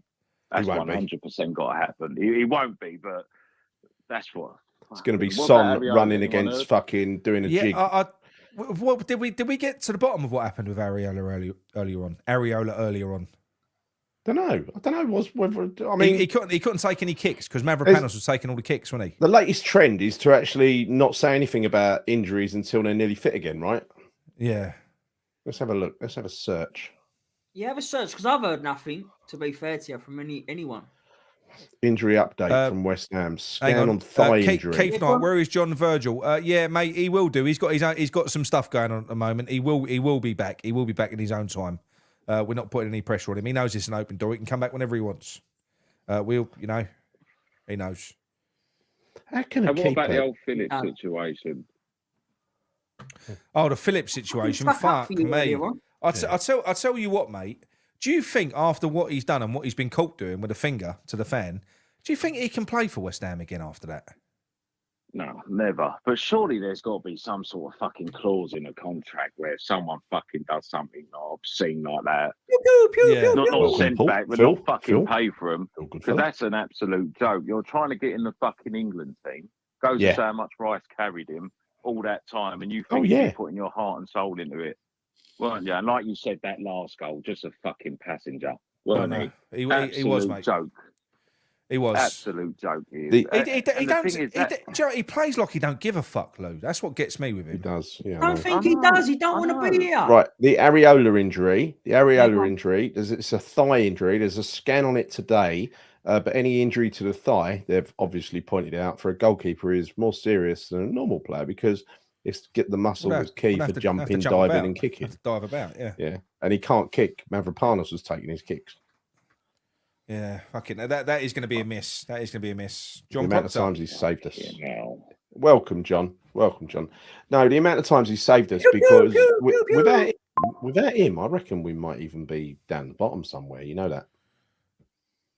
We would. We'd be about 13, 14. I wonder if he does. Over that. I mean, some of his performances this year have been superhuman. Even the game that you loved, Gary, the game that you went to against Brighton, he was man of the match. Yeah, I know. I was taking pot shots at him, wasn't they, from everywhere? Yeah. And he was just like, bosh. That Brighton game was the only one game I enjoyed Moyes ball because it was against them. I love that game. That was a brilliant version of Moyes ball, but. No, I didn't go. But like I said before, like you can look at Simeone for Atletico Madrid, right? He's a defensive manager. But when he's playing Elmira or one of the Mickey Mouse teams, they ruin him to the slaughter. They ruin him 4-0, didn't they? He knows when to do it. And Gal, what you touched on earlier, at home, he would have played them 4 up front with a pistol over them. Yeah, Sheffield United away. There's so many of them Mickey Mouse teams. We could easily be with Villarreal. Yeah, you know what I mean? With a decent fucking manager, that's what wines we are. Mate, I'll tell you what. You saw the difference with managers as well, because people are sort of pointing fingers at Newcastle and laughing at the moment with Eddie Howe. They've had a right bastard run with injuries, really bad. You know, and for them to still sort of be there and still be challenging, he's done amazingly well. And do you know what? with everything that he had to cope with yesterday, Eddie Howe, he didn't once lose his bollocks. He kept on going for it, even down to the point where they got to 3-3, which for David Moyes would have been enough. At that point, David Moyes would have gone, whoa, whoa, whoa, come back. He just kept on going, even with 10 men. With 10 men, they kept on attacking. Fabianski being playing against. I'll be honest, I didn't even see Micky get sent off. You know, when you so wound up just staring at the TV, I didn't know he got sent off to the fucking end of the game. But yeah, even then, like you said, they're fucking all over us. I know. We need a fucking goal to get a point. This is so typical, right? Do you remember, right, when they were saying, during that tournament where they were saying, oh, Phillips is on a par with Rice, and we had the Leeds fans going, oh, he's so brilliant and everything else. Basically, we were all saying how good Rice was. Everyone was telling us he wasn't. And then Arsenal said he ain't worth fucking 100 million. No one believed it. Now, Rice can do no wrong. Rice is on a different level now. He's improved so much since he went to Arsenal. He's the same fucking player, mate. He's the same player. But Phillips has never been in Rice's league. No, he hasn't. But those games, those England games where people was coming out saying Phillips is the better player than Rice. Phillips was only able to get forward and express himself because Rice was carrying him. He was literally. Rice is so good, and Rice was just sitting there shielding, being very very disciplined, and that freed Phillips up as a spare player to go and have fun. That was all that was. He's never ever been in Rice's class. I'm sorry, he never has been. Of course he ain't. And what you just said there, to what we was talking about in the chat, this is for Barrister John, right? That's another one where Southgate fucking bottled it. Because I know Bellingham was young, but it should have been Bellingham and Rice, even from that fucking Euros. Yeah. That should have been Bellingham and Rice. Yeah. Right, he was tearing it up in Dortmund even then. And do you know what, Lou? Right, this is Barrister John, KC Barrister John, right? Yeah. Not just any old fucking barrister, isn't it? Yeah, but apologies, KC. Don't you dare, son. Common as much, you know what I mean? But KC Barrister John, right? It just goes to show you, right? Because obviously, look, all West Ham fans, all from a different world, right? John, we had him on the call before when he phoned in. He's a geezer. Not mate. He's a geezer. Yeah. John. Good night, mate. John is fucking brilliant. I can chat to him and talk to him for fucking ages. Yeah. He's amazing. Like, and that's what I love about this. This is what I mean. Do you know, like with when people say it feels like back being on the terraces again. All these different people from different worlds and everything else. But when it comes to West Ham, we're all the same. That's exactly what it's like. He's a proper dog lover as well. Amazing. He loves I love him. I love John. John's amazing. Once people start talking, that people grew up in the same areas, didn't know each other, but they grew up in the same areas. So you've got that closeness together. It's such a great community. It really is. It genuinely is. Well, this is. I think, Lou. I think you'll probably back this up, mate. I think that this kind of what we're, especially since we're doing this community thing, mate. It just feels like it does feel like the old West Ham to me. It always has. The Claret and Booze always has done. The chat. It's all we attract the best people. Let's face it. We attract the best people. We no matter what. We do. We attract the best people. Pew just. No, it's a brilliant show. And you know what? I come across you by accident. Did you? Before the World Cup, I thought you go down YouTube, and I was hooked ever since. I couldn't watch any. Just before the World Cup, we were proper fucking going for it then, weren't we? Oh yeah, that was when I was raging as well. I was raging then. Yeah. I don't think I went out. Leicester Palace game before the World Cup. He should have been fucked off then. Yeah, and I'd have happily fucking took Rodgers there, not fucking any cunt, to be honest. I'll give it a fucking go. He ain't got a fucking clue, is he? Yeah. Honestly, I ain't got a clue. And sorry to just say this, he didn't win us a fucking. That's only one for a whole show. His first fucking trophy. Mate, this is exactly right. When people come out and say, you should be grateful to David Moyes, right? Now listen, he should be grateful to fucking David Sullivan for not sacking the useless cunt after Christmas and giving him his opportunity for West Ham to win him his first fucking trophy in a competition where he had a £500 million fucking squad against any decent manager would have won that trophy and probably won it better than anyone would have won that. Anyone would have won it. I would have fucking won that trophy. Let's be honest. I would have fucking. Fiorentina was the only hard game. And we made it hard.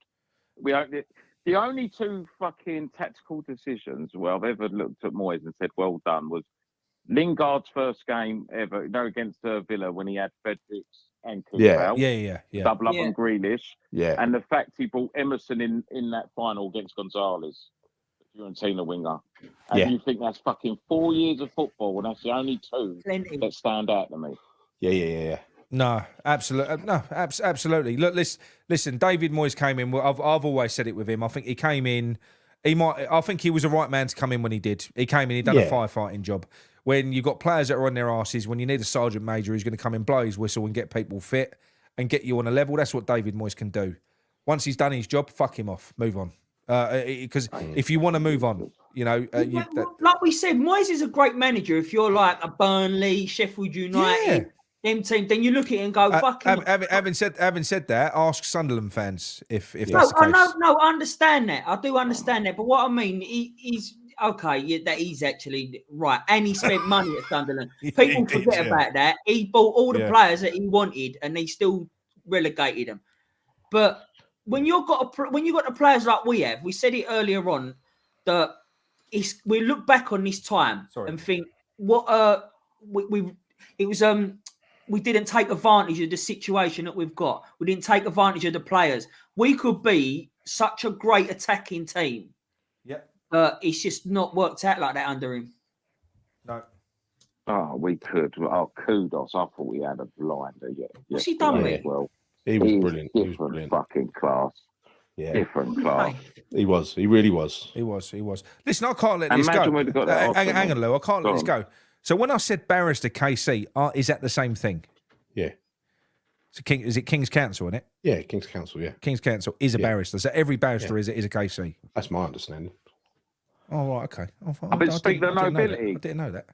Yeah. I didn't know that. Yeah. Can't say Micky. What's that? Can't say Micky. What? Sam, what are you talking about? He said you done me earlier on. Must have done you at some point, Micky. Oh, that's when I said to you about Sunderland. Oh yeah. Well, fuck off, Sam. Listen. Whoa. You've done John out of because I've just Googled this. Listen to this. Oh, you can't. A limited number of senior barristers receive silk, becoming King's Counsel. Ah, right, okay. So you can apologise to John. I'm sorry, John. But look, we know it's special. I mean, there you go. It is special. Yeah. So there you go. See, fucking of course it is. bastard. John, I love you. It's always good to have a barrister on the firm. Yeah. Actually, I'll tell you, it's useful in that group. It's useful in that group. So I'm going to have to love you and leave you because I've got to fuck off. Obviously, Dino's coming round. But cheers for letting us on. Thank you for the platform. Yeah, no worries. Sam, I love you to bits, brother. Mate, it's your platform. You're on the admin team, Lou. You're on the admin. I know. But I mean, the platform itself for everyone, like getting. How the fuck is admin? I'll never know. I don't know. To be honest, you already got one wrong and in there. You don't need two. Fucking hell. That's brilliant, Lou. Thanks very much, mate. Right, cheers, Lou. Cheers, mate. Lou. See you later. Bye, mate. Bye. Oh, good call. Kate Fiegel said, I miss John, but I do not miss his big Sam munching on cam. Brilliant. That's fine. Right. I've just been dumped with my dogs. What are you two doing? Right, if Wise get knocked out, I apologise. Why not arrange a Moyes special panel? Invite YouTubers from Everton. Right, now this is a point. I'm going to say this now. I'm going to say this now, right? Listen, I fucking hate David Moyes. It's personal, right? Oh, me too now. And David Moyes isn't about that. to leave club management. He isn't. No. He's not, because he's too good. He's too good. I want this donkey legacy to follow him wherever he goes. So therefore, what we're going to do is when he gets his new club, I'm going to cherry pick a fan channel from the new club, right? I'm going to wait. And then what I'm going to do, I'm going to invite them and I'm going to pass the donkey baton. We'll do a live show. That's what I'm going to do. I want the donkey to follow Moyes for as long as he's in fucking club management. I can't stand him. The donkey is going to follow him wherever he goes forever. It wasn't personal with me, but it is personal now. Honestly, it's so personal. I can't stand the bloke. I do agree with it, but I don't think it'll happen because I think that anyone who's going to get him, they will be like, no, we're going to give him a chance. We're going to give him a chance. No. I'll cherry because there's a fan channel for everyone. So there will be. It will take about 6 months before someone susses him out, and then that's what I mean. We'll find the angry fan channel. We'll find the right channel. We'll find the right one, and we'll pass it over to him. It won't happen straight away because they'll be like, no, I don't want to do that. It's not right. But then give it a few months, if that. Then they'll be like, "This that fucking donkey. We want it. We want it. We want it." You know what I mean? They'll be crying out for it. But wouldn't that be a funny show, though? It would be, wouldn't it? Passing the donkey baton over to the new. That'd be fantastic. Imagine Sunderland done that to us. Brilliant. Hey, I know. They would definitely have picked us as well, 100%. Ah, definitely. Yeah, because we went early. But look, anyway, I think that was a fantastic show. I really enjoyed that. We are back. We're back. We've done the post-match review. We've been working away, squirreling away, trying to get this community sorted, which we've done now. It's just going to be refining it along the way. I'm going to be getting back full into content, doing me rambles, doing everything else. So will Gary. Micky, once he's got his setup going, he'll be doing a few bits and pieces as well. Right? Because I've been meaning to get this set up. Someone give me friends and that give me £100 to get this set up and that just before Christmas, and it was lovely. And I got myself a table, right? But what they've done. The delivery, I weren't in. Is it really little table? Yeah, really little table. But what they've done, they chucked the table over the side gate. When I opened it up, the table thing split. So I've been waiting. I've been waiting for 2 months for the replacement because they didn't have any in stock. Okay, yeah. So it is there. It is there. I just got to wait for it to. I've got my chair and everything. So I'm going to be right set up. Nick doing it with a real donkey. It would be hilarious. Should we hire a donkey and walk it up to the London Stadium? A big event. Yeah. Walk it up to the London Stadium. Yeah. Free donkey rides. Because I'm never going to get over this. I'm never going to forget this. I'm not. I'm never going to forgive him. Nah. Just don't let Nick ride the donkey. I've never experienced. I know that they were always quite contemptuous towards their fans. West Ham boards gone past, right? Yeah. But literally, we now know that the owner doesn't give a fuck about the fans, right? We know that for a fact, and we also know that the manager, and we know this for a fact as well, doesn't like the fucking fans, right? I've never ever been in this situation before. Apart from maybe with Sam Allardyce. We know he didn't give a fuck about the fans either, right? I'll be honest with you, but I think that was more unanimous. I think everyone disliked Sam. Yeah. Most people did. Yeah. The vast majority did the whole way through.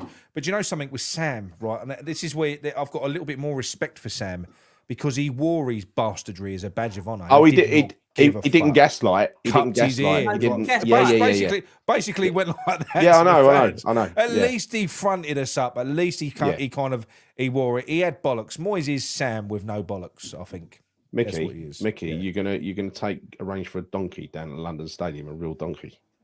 I think if I was to ride the donkey, I'd make it look like a fucking stallion. So it needs something. David the donkey. We're going to do rides outside London Stadium. Be brilliant. Let's do it. But look, everyone, wonderful show. Thoroughly enjoyed that. I'm going to play this video again, not to upset you, but to remind you. This is for thank you for everyone that has kind of joined tonight and stuff like that. But please do, and also spread the word as well. So on your social media and stuff like that. This is, Sam is doing some absolutely fantastic work with us. He's been a long-term hammer. He's literally our mate now as well. He's a wonderful guy, and for this to happen to him and his family in the past few weeks has been heartbreaking. So we're going to play this for you again now. The link is in the description. If you can, please go over there. Yeah. Donate and help them reach their target. Let the little fella leave a legacy behind him. Yeah. All right. So that's it from us. Thank you very much for joining. Speak to you all soon. Go on, you Wines. Good night. Go on, you Wines.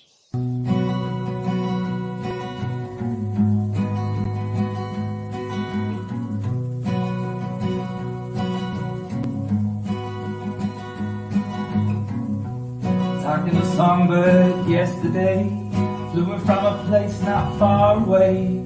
He's a little pilot in my mind, singing and for love to pass the time. Gonna write a song so he can see, give him all the love he gives to me. Talk of better days yet to come. Never felt this love from anyone.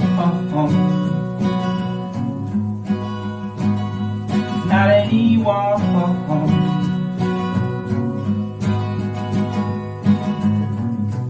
Man could never dream these kinds of things, especially when he came and spread his wings. Whispered in my ear the things I like, then he flew away into the night. Gonna write a song so he can see, even all the love he gives to me. Talk of better days yet to come. Never felt this love from anyone.